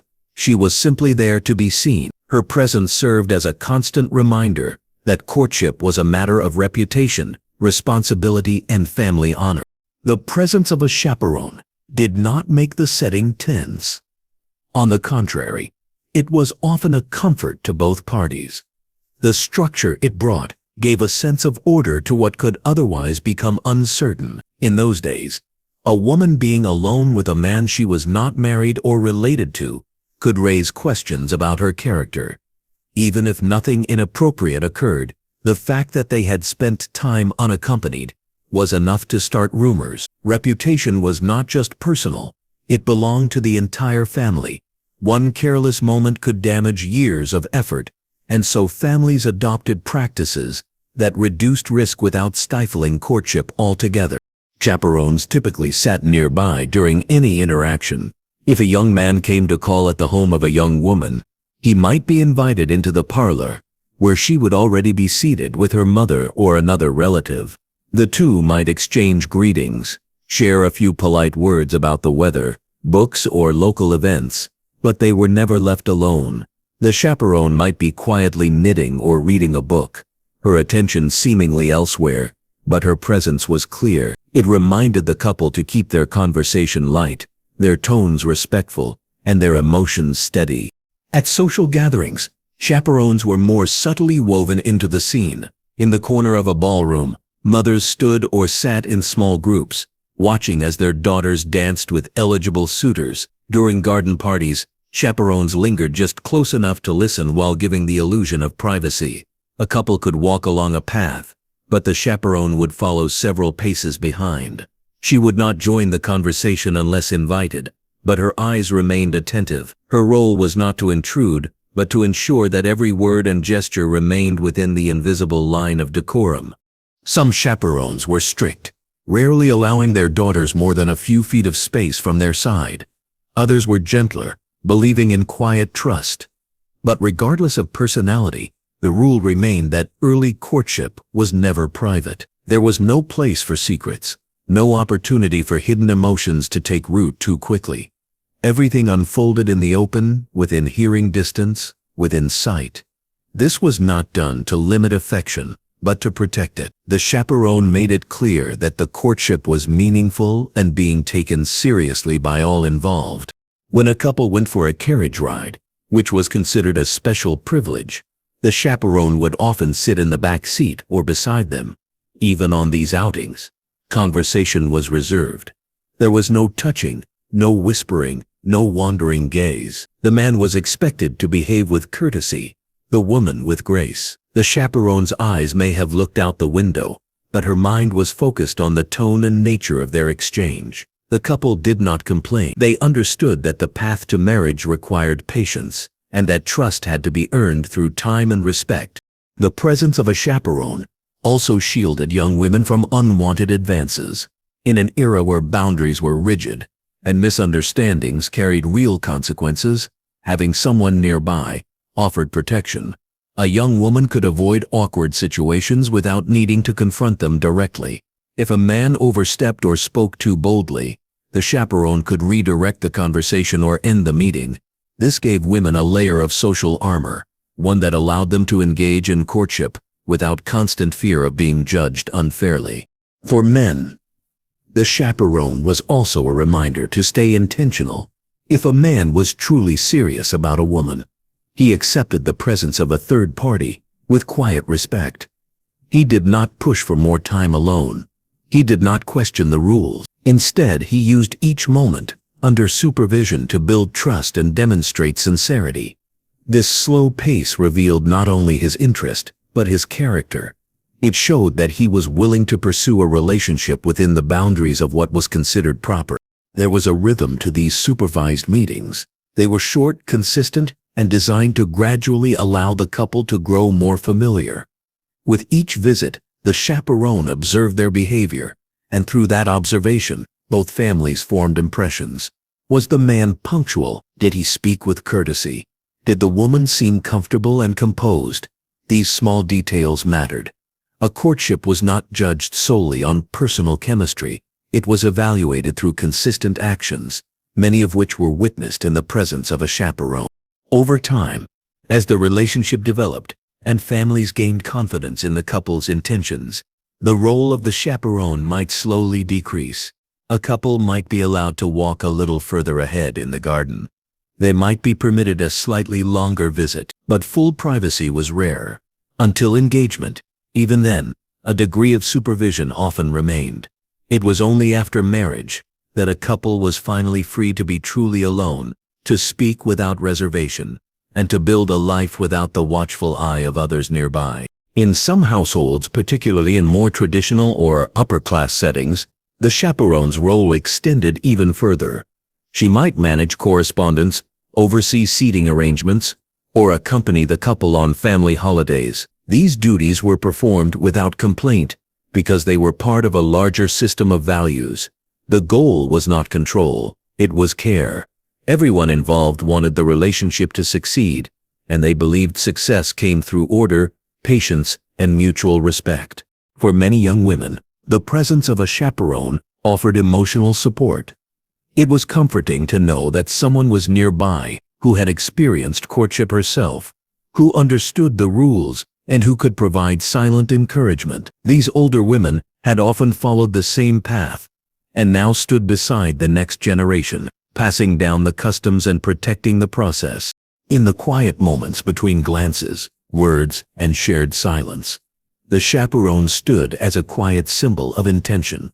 She was the presence that kept things steady, the witness that reminded both hearts to move slowly. In this structure, early love had room to grow, not rushed, not hidden, not tested by unnecessary risk. It was love that unfolded with calm, dignity, and the quiet guidance of someone who had been there before. Chapter 8. Talk about the importance of public respect and manners. In Victorian life, reputation was everything, and public respect was not something one earned occasionally. It was something one had to maintain constantly, through behavior, speech, and every small act performed in the view of others. In this world where perception shaped opportunity and manners reflected one's place in society, how one conducted oneself in public was taken with the utmost seriousness. For those navigating the early stages of courtship, the importance of public behavior could not be overstated. Every gesture was seen, every tone was noted, every interaction was weighed carefully, not just by one's family, but by the eyes of the community at large. Public respect began with appearance. Clothing was chosen with purpose, not extravagance. Young women were expected to dress modestly, with clean lines and subdued colors. Jewelry was minimal, hair was neatly arranged. Their presence in public places, such as markets, church gatherings, or promenades, was quiet and composed. Loud voices were discouraged. Bold expressions were avoided. Dignity came not from drawing attention, but from moving through space with self-control and grace. A young man, likewise, was expected to be neat, clean, and measured in his movements. He tipped his hat to elders. He stepped aside for women. He kept his hands by his sides and his voice level. His presence was not meant to dominate, but to blend politely into the world around him. When a courting couple appeared in public, they were never fully alone, even if no chaperone was visibly present. The community itself acted as a witness. Shopkeepers, neighbors, churchgoers, and distant relatives formed an invisible web of observation. Any deviation from the expected decorum, speaking too closely, walking too far apart, holding hands, or lingering too long in conversation, could quickly become the subject of gossip. These weren't malicious observations, they were simply part of the social fabric. Public behavior served as a signal of personal discipline and respect for others. In this culture, one did not behave well for applause. One behaved well because it was the proper thing to do. Manners were not limited to formal occasions. They guided how one spoke to a servant, how one handled disappointment, how one declined an invitation. A respectful person did not interrupt. They did not raise their voice in disagreement. They offered thanks for small gestures. In courtship, these traits were not overlooked. A young woman observing a man's politeness at a dinner table, or his patience with a child nearby, learned more from that than from any compliment he could offer her. Respect in public revealed character in private. The two were seen as inseparable. The speech played a powerful role in shaping public image. Words were chosen carefully, and directness was softened by gentleness. Sarcasm was frowned upon. Emotional outbursts were seen as a lack of self-mastery. A conversation, especially between two people courting, was not a chance to impress with cleverness. It was an opportunity to reveal consideration, attentiveness, and modesty. A man who listened without interrupting and replied with thoughtfulness gained silent approval. A woman who spoke with clarity and calmness, avoiding dramatics or gossip, earned quiet admiration. Their words did not have to be memorable. They only had to be appropriate. Politeness extended to every part of shared spaces. If a couple walked in the park, they did so at a steady pace. They did not linger on benches or hide behind hedges. If they met someone along the path, they stopped to greet them with courtesy. Every moment in public reminded them that they were part of something larger, a society that valued consistency, gentleness, and respect over passion or freedom. To be well-mannered in public was to signal one's readiness for responsibility, especially the responsibility of marriage and adulthood. Even silence held meaning. To remain composed when spoken to harshly, to smile lightly when faced with discomfort, to step aside without protest. These quiet acts demonstrated a deeper kind of strength. In courtship, both men and women were judged on how they managed such moments. Could he remain calm under pressure? Could she respond to a difficult situation with grace? Public spaces revealed these answers more clearly than private ones ever could. That's why every outing, every social event, every gathering held a sense of quiet pressure, not to perform, but to behave. Gifts, too, were shaped by the values of public respect. They were never extravagant, never flashy. A man might offer a book, a flower, or a small trinket. It would be given quietly, not during a busy gathering. A woman would accept it with gratitude, not gushing emotion. These exchanges were private in meaning but always public in tone. Even the giving of a gift was an extension of manners, a reflection of mutual respect rather than romantic display. One of the most visible signs of public respect was how couples treated others while in each other's presence. If a man ignored a servant or spoke harshly to a younger sibling, it left an impression. If a woman dismissed someone in need or showed impatience toward a relative, that too would be noticed. How people treated the world around them mattered just as much as how they treated each other. In the Victorian view, character was not compartmentalized. It was revealed in every setting. At church services, silence and reverence were expected. A couple sitting near each other did not speak. They followed along quietly. They did not draw attention. Afterwards, in the churchyard, they might exchange brief greetings with others, always placing community before personal connection. The structure of these moments offered many small chances to show who they were beneath the surface. Those who lacked manners or disregarded public respect were quietly distanced. Invitations were no longer extended. Letters went unanswered. Their names were left out of future plans. This was not punishment. It was protection. Families protected their daughters by steering them away from men who showed arrogance or carelessness. Likewise, sons were warned against women who seemed too eager for attention or dismissed social customs. Public respect and manners were more than rules. They were the language of belonging. They marked one as trustworthy, dependable, and worthy of deeper connection. When two people courted under these expectations, they learned to trust not only each other, but the structure that held them. There was security in knowing that behavior mattered, that values were shared, and that every step forward was guided by quiet principles rather than passing feelings. In time, a couple who upheld public respect earned more freedom.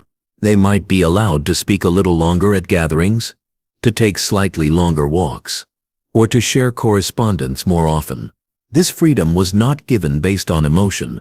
It was earned through conduct. Each polite act, each moment of restraint, each thoughtful gesture became part of the record. Others held silently in their minds. Through all of this, the importance of manners remained central. They were not signs of repression. They were signs of readiness. A person who could manage themselves in public with calm and consistency was believed to be capable of managing the responsibilities of marriage, home, and community. And so public respect was not just about image, it was about trust. In Victorian courtship, the path to lasting partnership did not begin with bold declarations or passionate displays. It began with how a person behaved in the eyes of others. It was built step by step, moment by moment, through every shared glance and every careful word spoken in public view. And in that world, where respect was the foundation of love, manners were the steady ground upon which two lives quietly prepared to become one. Chapter 9. Note that most couples rarely spent time alone together. In Victorian courtship, time alone between an unmarried couple was not only uncommon, it was strongly discouraged. Privacy was seen not as a right, but as a privilege earned only through trust, family approval, and the formal progression of a relationship. Couples who wished to spend time together were rarely allowed to do so without supervision, and when they were in each other's company, it was typically in the presence of others, in public places, or within carefully monitored environments. The idea of a man and woman retreating to a private corner or engaging in intimate conversation away from watching eyes went against the values of the time, which placed immense importance on restraint, decorum, and reputation. The home was the primary setting for most meetings, and even there, shared moments were brief and often quiet.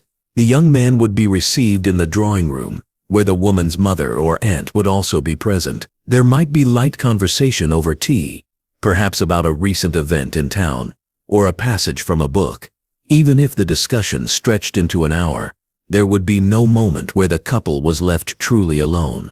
Doors remained open, chaperones remained seated nearby. Any appearance of secrecy or closeness outside of supervision could raise concerns.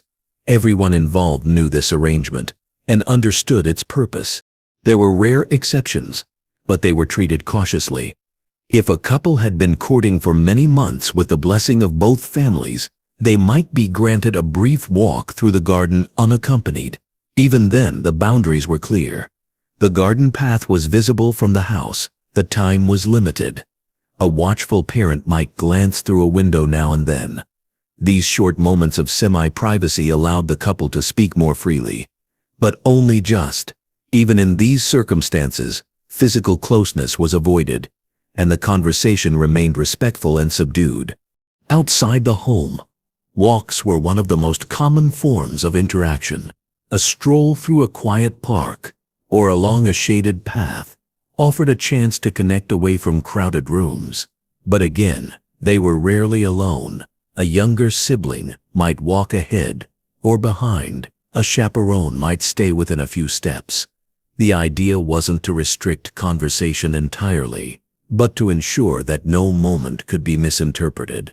Reputation was fragile, and every effort was made to protect it from rumor or misunderstanding. In such a setting, the simple act of walking beside one another in silence became meaningful. There was no touching, there were no whispered secrets, just the steady sound of footsteps on gravel and the occasional exchange of carefully chosen words. This distance wasn't born out of distrust between individuals. It was shaped by cultural expectations and a deep belief that virtue and intention must be visible, not assumed. Families believed that when a relationship grew under watchful eyes, it was more likely to succeed. They believed that removing the pressure of private moments allowed love to grow through character, not passion. In that light, the lack of privacy wasn't a punishment, it was a protective measure. Even written communication, such as letters, was not entirely private. A young woman's mother might know when a letter arrived and to whom she was replying. Some families expected daughters to share the content of their correspondence. Others trusted them to manage the exchange appropriately. But either way, it was understood that courtship was not an escape from structure. It was shaped by it. This absence of alone time also had emotional consequences. Couples had to learn patience. They had to develop quiet understanding through small moments. A look across a room, a sentence shared at the right time, a smile during a group conversation. These became the markers of growing connection. There was no place for grand gestures or dramatic expressions. Everything unfolded in a measured, deliberate way. And in that slow unfolding, real intimacy could take root. Not the intimacy of touch, but of recognition, of seeing one another clearly, even in the quiet spaces between words. When courtships ended, it often happened with the same formality that shaped their beginnings. There was rarely a confrontation. There was no long private talk. Instead, a letter might be sent, or a family discussion might quietly conclude the process. The limited time spent alone meant there was less emotional entanglement, but it also meant that every small interaction had greater meaning. A pause in correspondence, a missed visit, or a lack of engagement in conversation could be read as a shift in intention. The rare moments of closeness that did occur, those brief walks, those exchanged glances, those quiet conversations in the company of others, became deeply meaningful precisely because they were so limited. A single sentence spoken with warmth could stay with someone for days. A simple gesture, such as offering a seat or handing over a cup of tea, could convey a world of care. In a culture where physical touch was almost entirely absent during courtship, people learned to speak through subtlety. They became fluent in quiet acts of attention. The emotional skill this required should not be overlooked. It took awareness, restraint, and commitment to build a connection under such conditions. It took strength to respect the process, even when one longed for more freedom, and it took clarity of intention to keep moving forward. Without the private reassurance modern relationships often rely on, there was no room for confusion. One had to be certain, not only of one's own feelings, but of how to express them within the confines of public life. It's easy now to look back on these restrictions and view them as excessive or limiting, but within the context of Victorian values, they were seen as safeguards. They protected both parties from scandal, pressure, and impulsive decisions. They allowed relationships to develop with the support of family and community, and they gave young people the chance to observe each other in a variety of situations, always under the same steady structure. In many ways, the absence of time alone forced couples to focus on what truly mattered: character, patience, respect, and shared values. Without private meetings or physical affection, there was no shortcut to closeness. There was only time, observation, and intention. And for those who managed to form a strong bond within these limits, the eventual shift into privacy after engagement and marriage carried a depth that had been earned slowly, step by careful step. Victorian courtship taught people to listen more closely, to speak with care, and to hold back, not out of fear, but out of respect. In that stillness, in the quiet rooms and supervised walks, a different kind of love emerged, one that was steady, thoughtful, and deeply aware of what it meant to choose someone with both heart and discipline. For most couples, that choice was made not in moments alone, but in the presence of others, and through the long, deliberate unfolding of something quietly sincere. Chapter 10. Point out that many courtships lasted several quiet months. In the Victorian era, courtship was not something rushed or casually pursued. It was a quiet process that often stretched across several months, marked more by patience than passion, and guided by custom rather than spontaneity. The path to engagement was not filled with daily declarations or dramatic turns. Instead, it unfolded slowly, like pages turning in a well-worn book, with each interaction adding a small but meaningful layer to a growing bond. Both families and individuals accepted this slow pace as not only appropriate, but wise. It was believed that time revealed true character, and so rather than hurrying toward emotional closeness, couples moved forward with care, observing, learning, and waiting. The early days of a courtship were usually cautious and formal. Conversations were polite and brief. Most exchanges took place under supervision, surrounded by family members or within the presence of a chaperone. A man might call once a week, sometimes even less frequently, depending on the distance he had to travel or the circumstances of his work. During these visits, time was often shared with others in the room. There were rarely private words or extended discussions, but each meeting held quiet significance. A steady presence, a respectful tone, or a small remembered detail could carry more weight than flowery language or grand gestures. Because of these boundaries, courtships progressed through subtlety. A gentleman's reliability was more telling than his words. If he continued to call at regular intervals, responded to letters with thoughtfulness, and behaved with consistent respect, his intentions became gradually clear. There was no need to say everything at once. The repetition of small actions built trust. The absence of haste allowed both parties to move forward without confusion or emotional overwhelm. Feelings grew not from intensity, but from familiarity. It was not unusual for several months to pass before any open discussion of engagement even began. In some cases, a couple would see one another weekly for half a year without ever speaking of marriage. During this time, they would gather impressions through shared family dinners, church attendance, or walks with others nearby. A quiet glance across a room or a simple nod of greeting might be the only direct communication some weeks. But that did not mean the connection was weak. It simply reflected the customs of the time, which valued steadiness over excitement. The families involved also used this time to observe.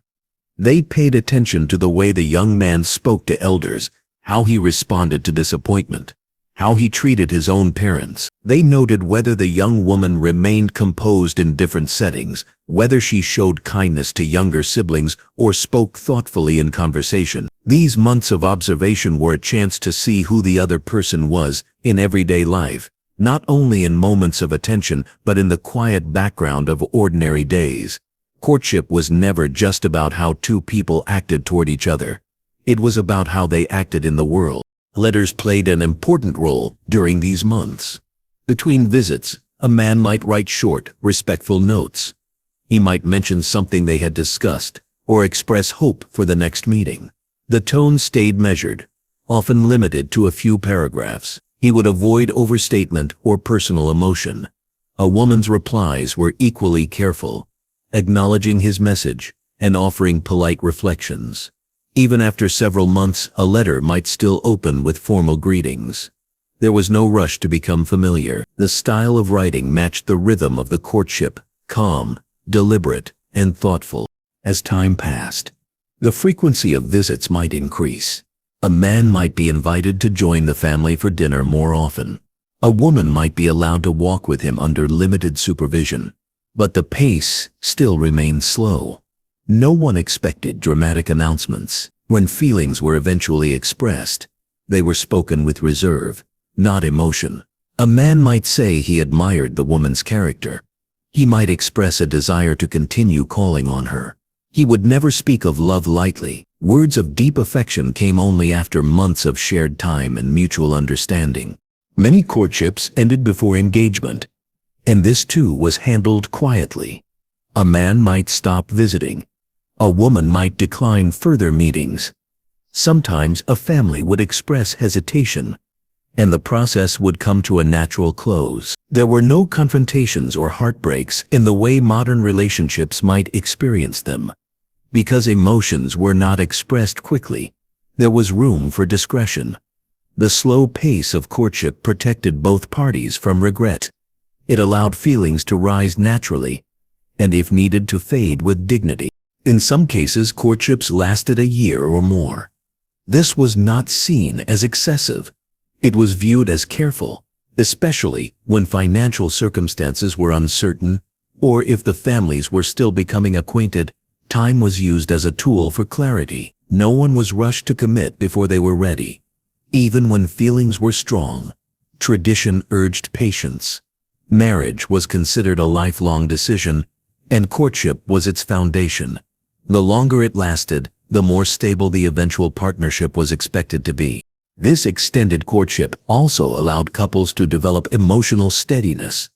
They learned how to support one another in subtle ways, through silence, through small gestures, through consistent presence. Without the distraction of constant communication or private meetings, they built connection through shared values and mutual respect.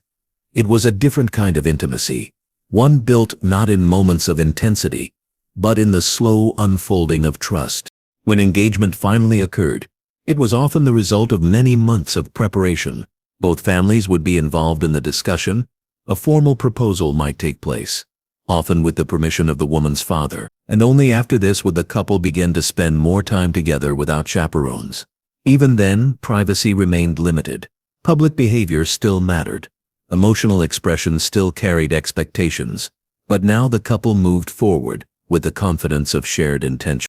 Victorian courtship, in its slow pace and quiet formality, offered a different vision of romantic connection.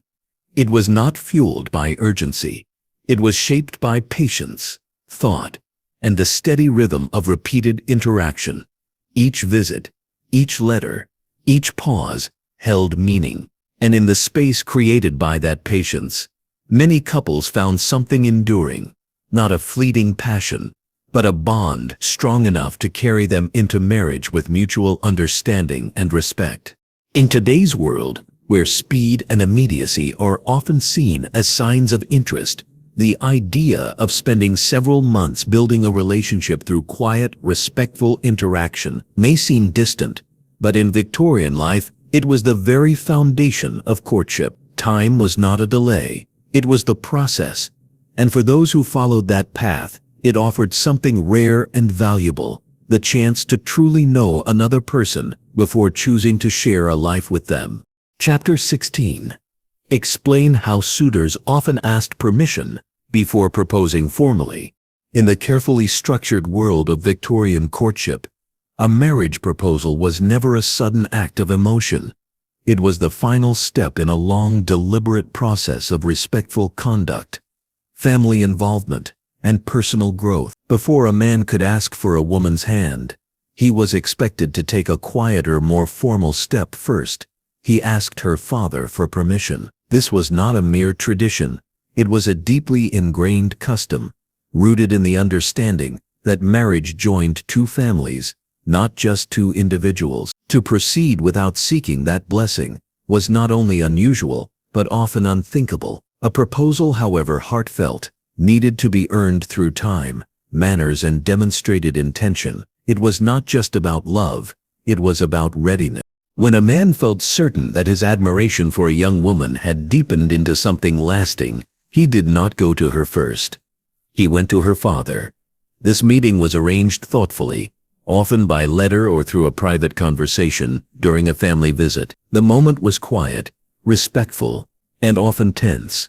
The young man would request a word in private, perhaps in the study or a side room. He would speak clearly but modestly, expressing his hope to marry the daughter and asking for the father's approval to speak to her about it directly. There were no rehearsed speeches, no bold promises, just calm explanation of his feelings and intentions.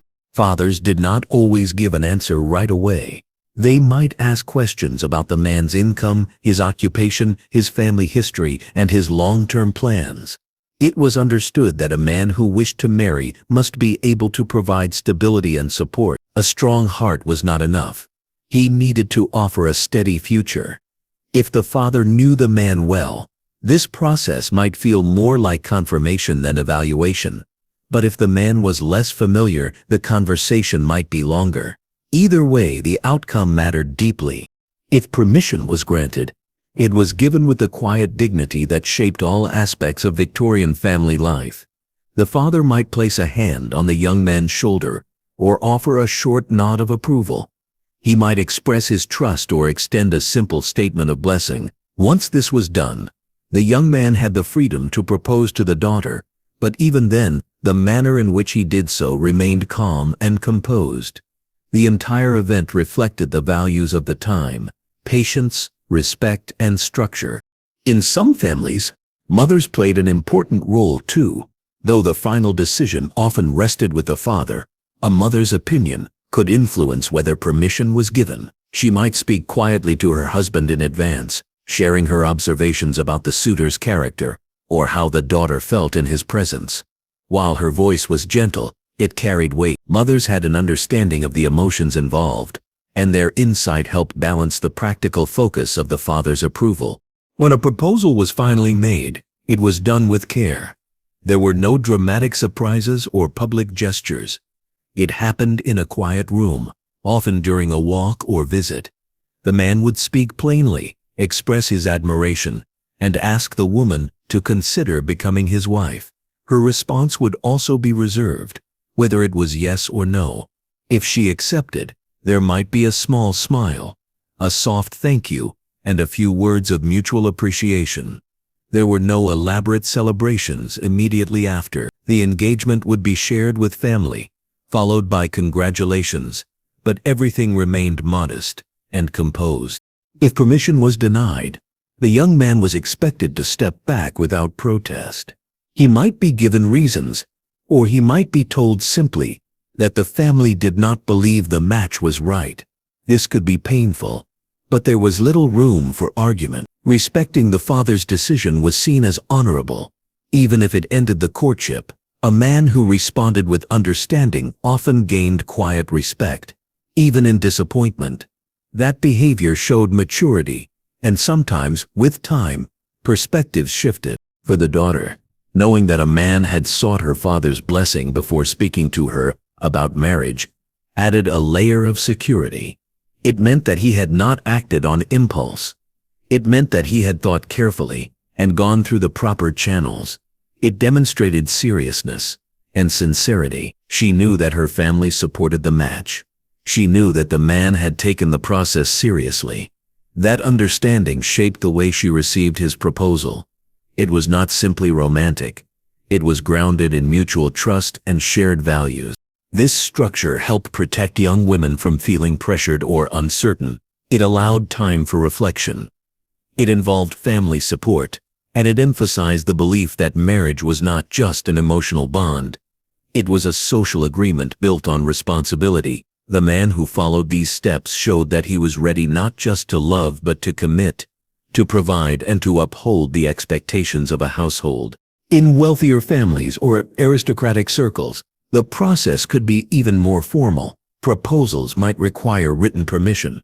Conversations could involve multiple family members, including uncles or guardians. Property, inheritance, and social rank often played a role. But even in more modest homes, the principle was the same. Seeking approval first showed that a man valued the family's role. It showed that he saw the woman not in isolation, but as part of a larger whole. For some couples, this system may have felt slow, but it also brought reassurance. Each step moved them forward with clarity. Each conversation gave the relationship strength. The pace allowed emotions to settle and intentions to sharpen. And when the proposal finally came, it was not a surprise. It was the next quiet step in a journey that had been unfolding with care from the beginning. Even after engagement, the couple continued to show the same restraint that marked their courtship. They remained polite in public, avoided excessive affection, and maintained the quiet dignity that had shaped their relationship from the start. But there was now a shift, a shared understanding that they would soon move from planning to building a life together. The formality of the proposal gave that shift a solid foundation. It gave the couple and their families confidence that what had been started with respect would continue in the same spirit. Victorian proposals were not theatrical. They were intentional. They were built not on emotion alone, but on respect, reflection, and process. Asking permission was not a formality to be rushed through. It was a sign that the man understood the seriousness of what he was asking. It was a way to show that he valued not only the woman but the world she came from. And in that gesture, quietly offered and thoughtfully received, a promise began to take root. One that would carry forward into the quiet strength of a life built together. Chapter 17. Discuss how broken engagements carried strong social consequences. In Victorian society, an engagement was not simply a private promise between two people.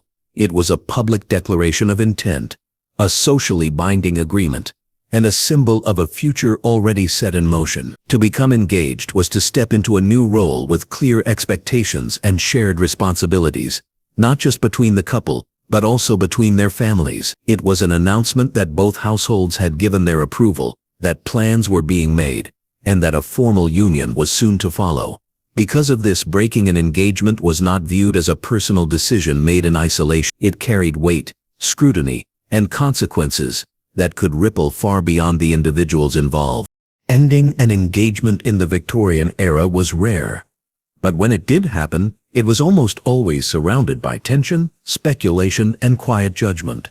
Once a couple had declared their intention to marry, Their names were often shared in local newspapers or announced among community circles. Friends and extended relatives began preparing for the wedding. Expectations were built. A broken engagement disrupted all of that. It introduced confusion and concern into a process that had previously been seen as stable. It unsettled the order that society valued, and in doing so, it often brought emotional and reputational cost. For women, the impact of a broken engagement could be especially harsh. A woman who had been publicly engaged and then left without a marriage was sometimes viewed with suspicion, regardless of the circumstances. Whispers might question her behavior, her worthiness, or her conduct during courtship. People might ask what she had done to cause the change, even if the decision had not been hers. The fact that she had been close to marriage and then removed from that path was seen by many as a mark, not just of loss, but of something left incomplete. Future suitors might hesitate. Families might quietly discourage further pursuit. The broken engagement became a shadow that followed her, spoken or unspoken. Even if the woman had ended the engagement herself, she was not always free from judgment. While society praised emotional restraint and quiet grace, it did not always leave room for independence in decision-making. A woman who chose to walk away from a match, no matter how justified, was sometimes seen as difficult, disloyal, or impulsive. People rarely asked if her concerns were valid. They asked why she couldn't stay the course. The expectation was that once engaged, a woman would follow through. Anything else disrupted the image of devotion and patience that Victorian ideals upheld. Men also felt the consequences, though often in different ways. A man who broke an engagement could be accused of irresponsibility or dishonor. Families might call into question his seriousness, his sense of duty, or his financial readiness. If he had asked permission to propose, received it, and then ended the relationship, it was seen as a betrayal, not only of the woman, but of the trust the family had placed in him. In business or social settings, this kind of behavior could harm his reputation. He might find himself less welcome in certain homes or gently distanced by former allies. While men had more freedom in many aspects of life, the public nature of a broken engagement still placed them under a cloud of uncertainty.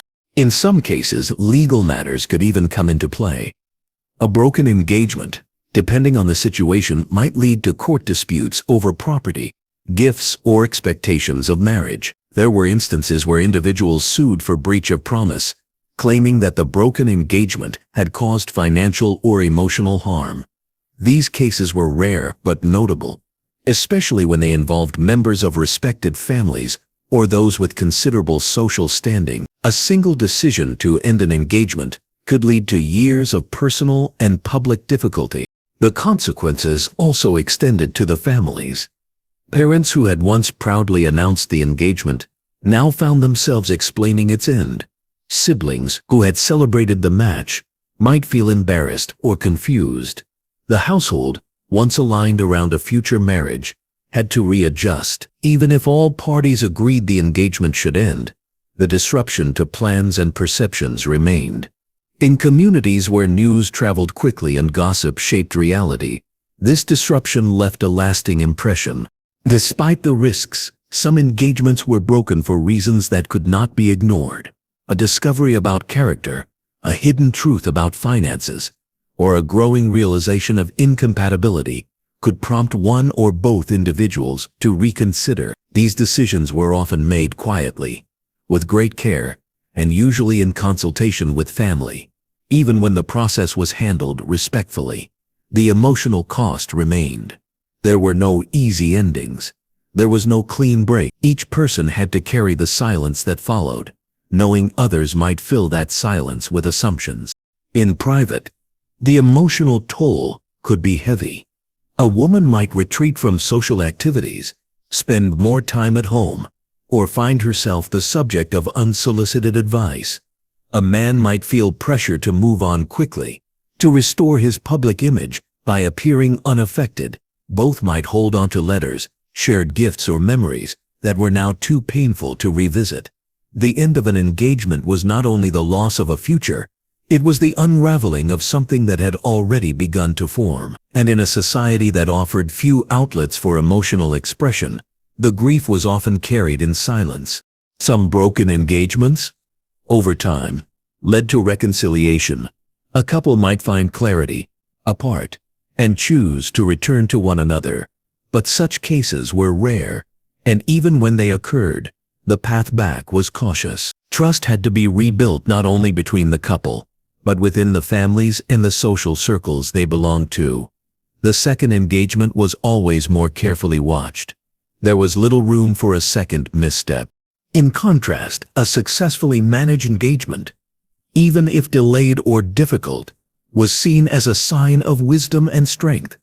Families often advised their children to be sure before agreeing to marry, precisely because of the consequences of stepping away. They encouraged patience, discussion, and reflection. A slow engagement was far better than a broken one. And so, many couples waited, taking time to confirm their feelings and readiness before moving forward. They understood the weight of the decision. They knew that once the promise was made, turning back would carry more than personal pain. It would carry public cost. In the quiet expectations of Victorian courtship, a broken engagement was never a simple matter. It disrupted more than plans. It touched reputations, strained relationships, and tested values. It was a reminder that even within a world governed by order and formality, the human heart remained uncertain. And when that uncertainty became too great to ignore, the decision to end an engagement, no matter how carefully made, carried with it the quiet judgment of a world that watched closely and remembered for a long time. Chapter 18. Note how privacy was rare during most dating moments. In the restrained world of Victorian courtship, where every word was weighed and every gesture observed, privacy was not something freely given to those in the early stages of love. It was something rarely allowed at all. Every moment between a courting couple was shaped by a system of quiet supervision, subtle boundaries, and shared awareness that others were always near. The idea of being alone together was foreign to most Victorian relationships. Personal space, as it's known today, was replaced by family presence, open doors, and the silent understanding that even when two people spoke in soft voices, someone else was likely listening just beyond the edge of the room. Meetings between young men and women often took place in the parlor or drawing room of the woman's family home. These spaces were rarely empty. A mother might sit at her embroidery, a younger sibling might play quietly in the corner, or an aunt might page through a magazine nearby. Though these companions didn't interrupt the conversation, they were present enough to maintain the sense of decorum expected. The room itself, often furnished with delicate chairs, thin curtains, and modest lighting, was not designed for intimacy. It was designed to keep things visible, calm, and respectable. Even during social gatherings, where young people mingled more freely, complete privacy was rare. At balls, dances, or garden parties, couples might speak briefly or share a few steps together, but their interaction was framed by the presence of others. If they sat together, they were surrounded by other guests. If they walked, they did so in full view. Nothing escaped the quiet notice of parents, relatives, or peers. Reputation rested not only on how a couple behaved, but on how they were seen to behave, and so the structure allowed few chances for seclusion. Letters, while more private in nature, were often known to the family. A young woman might receive a note under the watch of her mother, and her response might be reviewed before it was sent. The act of correspondence was itself a signal of seriousness, and because of that it was rarely hidden. Though the words written on paper allowed more freedom than conversation in public, they were still crafted with restraint, knowing that others might read between the lines, or read them entirely. Even expressions of feeling, however carefully worded, were shaped by this understanding. There was always someone nearby, even if unseen. When couples were allowed to walk together, they did so under light supervision. A chaperone might follow a few steps behind, not close enough to hear everything, but near enough to remind them of their limits. These walks offered more space for conversation, but still no full escape from watchful eyes. The man might offer his arm only when the path was uneven, The woman might allow herself to smile a little more freely, but even those small freedoms were bounded by the awareness that the moment was shared, never just between them, but with the quiet presence trailing behind. In many households, even the house staff contributed to the atmosphere of oversight. A butler might announce a visitor and remain nearby until dismissed. A maid might pass through the room with tea. Though these individuals did not speak or interfere, they added another layer to the ever-present structure. The walls were thin, the doors rarely locked, and the sound of footsteps in the hall reminded everyone that solitude was a luxury reserved for a different time in life, perhaps after marriage, but never before. This lack of privacy was not viewed as invasive. It was seen as necessary. In a culture where virtue, character, and intention were the pillars of courtship, supervision helped preserve the integrity of the relationship. It protected both individuals from the dangers of misinterpretation. It gave families a sense of peace, knowing their children were not exposed to emotional risk or social harm. And it allowed the relationship to grow slowly, with room for observation, reflection, and quiet confidence. Even moments that might seem private, a shared glance, a soft-spoken word, were shaped by this broader structure. Couples learned to speak without saying everything, to convey feelings through timing, attention, and subtlety, rather than through private intimacy. In many cases, these small moments felt even more meaningful, because they existed within limits. A hand offered across a table, a compliment spoken just above a whisper, or a brief exchange before parting. These acts were rich in meaning precisely because they occurred under the watch of others. Some couples found ways to create brief windows of stillness within the larger world. They might exchange books with notes in the margins. They might choose to sit together during a group activity and speak in pauses between the noise. But these windows were small and never fully their own. The idea of privacy as a romantic necessity was not part of the Victorian experience. What mattered more was whether two people could build connection in spite of the boundaries around them. The challenge of courtship was not in finding time alone. It was in growing closer within the presence of many. As engagement approached and families felt confident in the couple's future, slightly more private moments might be allowed. The couple might be given a few minutes together in a garden, or permitted to speak in the corner of a gathering for longer than usual. Still, complete solitude was rare. Respectability remained a constant expectation. Even in these later stages, discretion was key. Privacy did not mean freedom.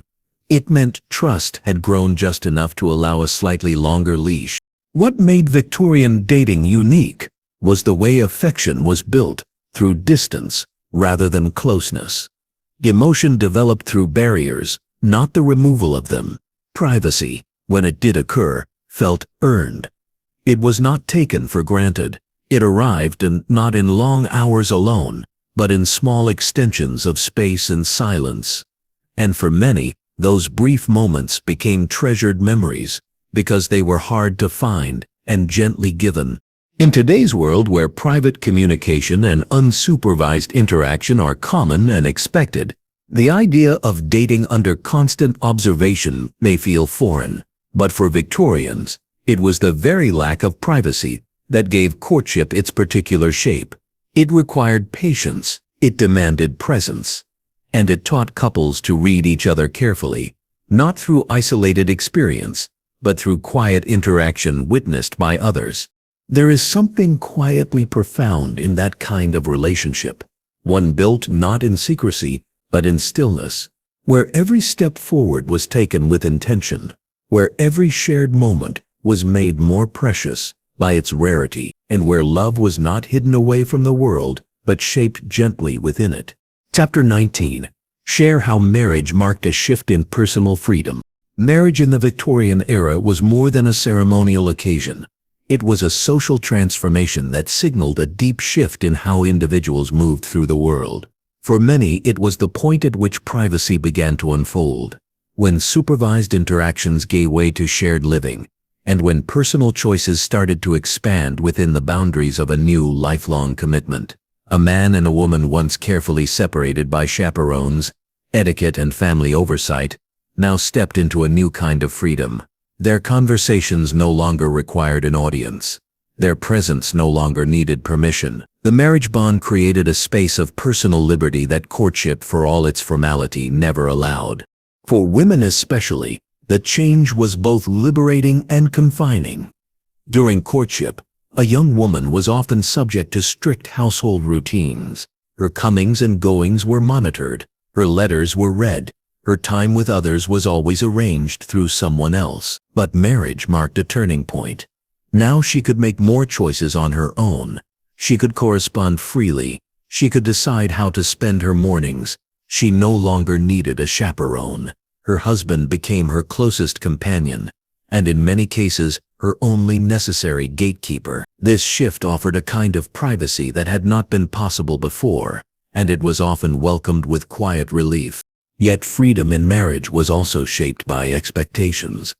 A woman might now have greater privacy, but she was also expected to manage a household, entertain guests, and raise children with steady patience. Her decisions were respected within the domestic sphere, but the boundaries of that sphere were clearly defined.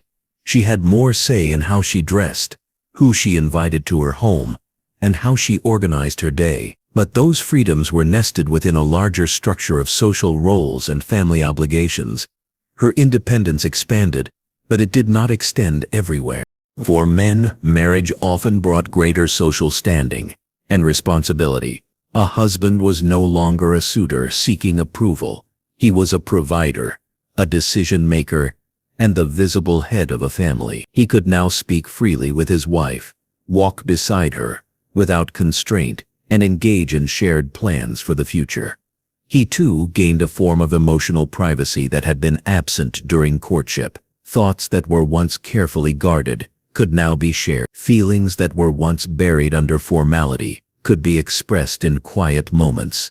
At home, the household became a place of rest from the public gaze, and in that space, he found room to grow. Together, a married couple entered a different rhythm of life. The pace of courtship, so slow and structured, gave way to the daily realities of shared routine. They ate meals together without supervision. They spoke across candlelight, with no need to lower their voices. They began to make decisions not as individuals observed by others, but as partners considering one another. The bond between them shifted from quiet admiration to deeper connection. This new stage of life allowed more direct expression. Words could be clearer, gestures more relaxed. Their companionship was no longer provisional. It was settled. Still, personal freedom within marriage was shaped by the couple's relationship, their family dynamics, and the values they carried into their home. Not all marriages were equal. Some allowed more independence than others. A woman married to a kind and thoughtful man might enjoy more room to pursue her interests. She might write letters, visit friends, or manage household affairs with confidence. Another might find herself restricted, expected to remain silent in decisions, or discouraged from leaving the home often. The freedom gained through marriage was real, but it was not always complete. In some homes, marriage allowed for intellectual partnership. Couples who respected each other's thoughts and ideas often spent evenings in conversation. They shared books. They discussed news. They reflected on their hopes for their children. These shared exchanges deepened their bond and gave each person a sense of purpose beyond tradition. In such cases, the freedom found in marriage included not only privacy, but personal expression. Even travel became easier. After marriage, a wife could accompany her husband on visits without seeking a chaperone. They could journey together to see family, attend events, or simply enjoy time in the countryside. These outings were not just physical shifts in place. They represented emotional shifts too. The couple could be themselves without performing for others. The quiet carriage rides, the shared glances at a garden path, the unhurried conversation under a tree. These were experiences that courtship rarely permitted but marriage quietly welcomed. Yet with this freedom came responsibility. A husband was expected to provide, to protect, and to lead. A wife was expected to nurture, to maintain order, and to reflect dignity in her home. The Victorian model of marriage, though offering more privacy and control, still rested on mutual duty. The personal choices each could make were always viewed through the lens of what was proper. Freedom was real, but it lived within the shape of societal order. For couples who had taken time to build respect and trust during their courtship, marriage opened the door to comfort and stability. They moved through their days with a shared rhythm, no longer needing to seek approval for every decision. Their home became a place where they could laugh more openly, rest more fully, and speak more honestly. This internal freedom allowed them to become more than they had been as individuals. Now they were a family, however small at the start, with a shared name and a shared future. What began with careful introductions and supervised visits now moved toward private dinners and long talks before sleep. The distance once placed between them had given way to closeness. Where once they had needed to write feelings in cautious letters, now they could speak openly at their kitchen table.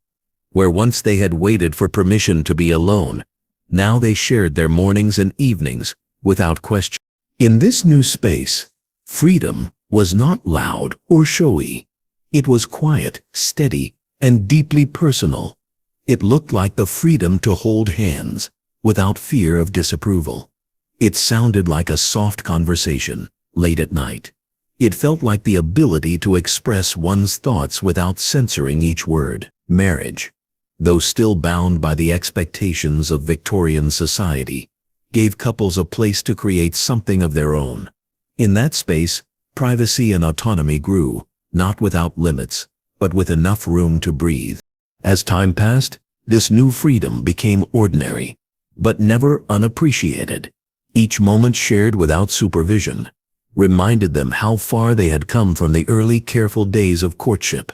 Each decision, made together, reinforced their independence as a unit. In a world where appearances mattered so much, marriage offered a place where appearances could fall away, if only for a while, and what remained was simple.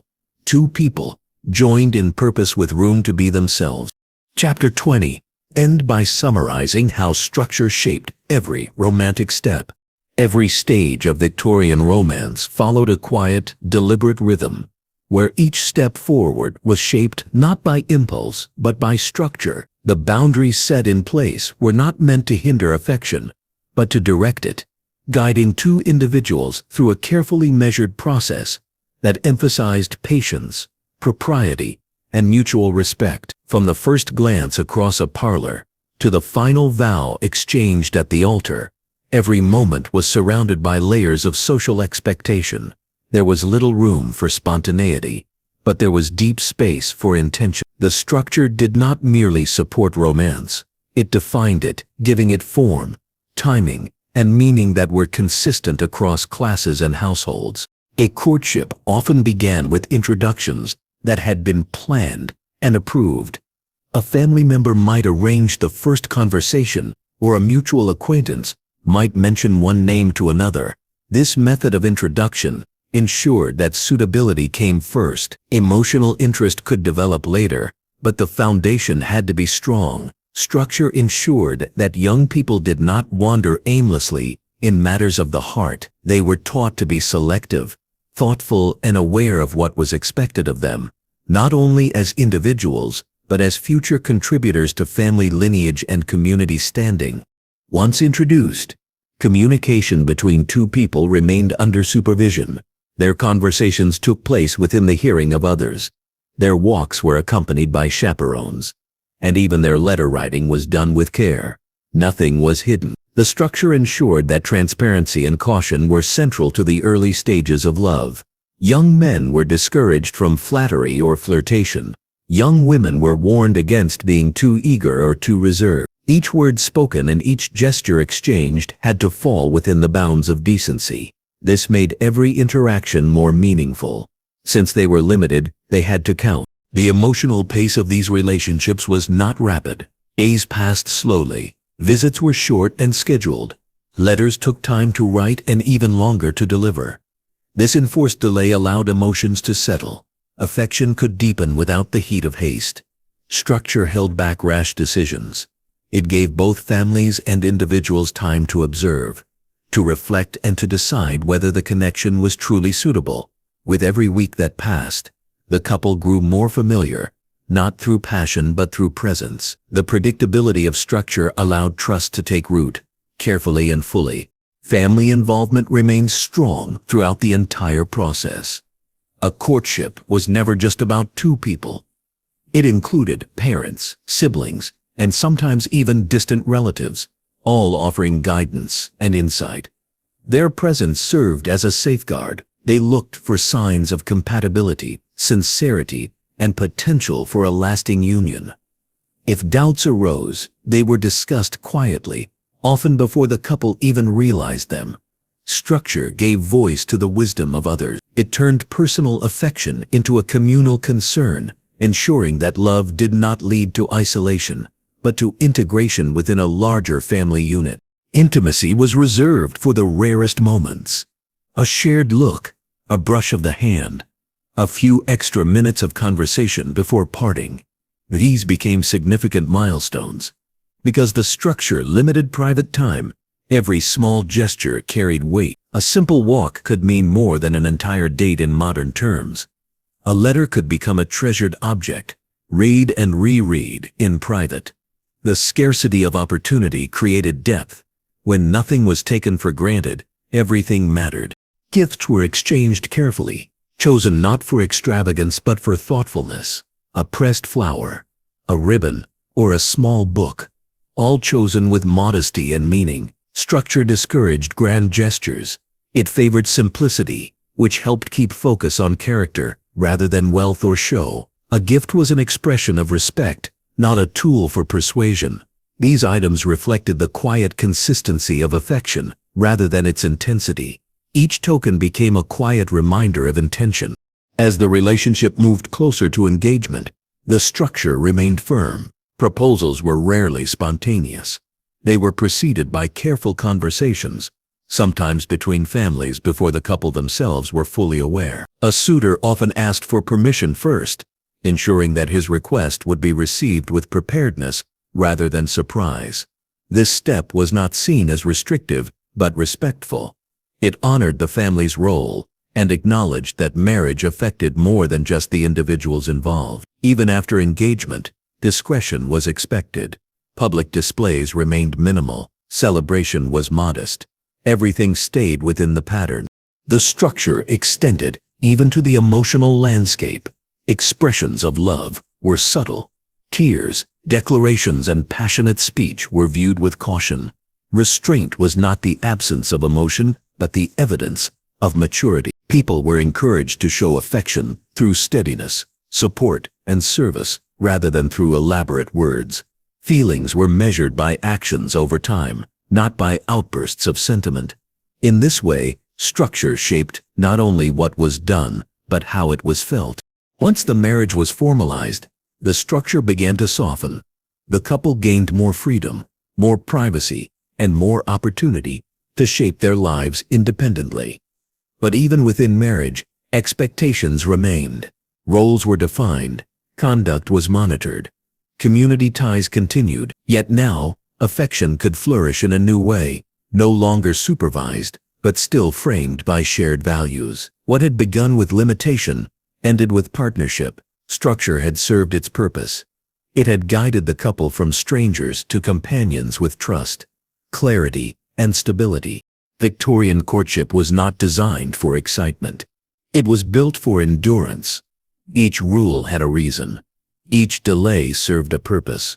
In a world where reputation mattered more than desire, and where families depended on strong alliances, structure provided security. It gave people a path to follow when emotion alone was not enough.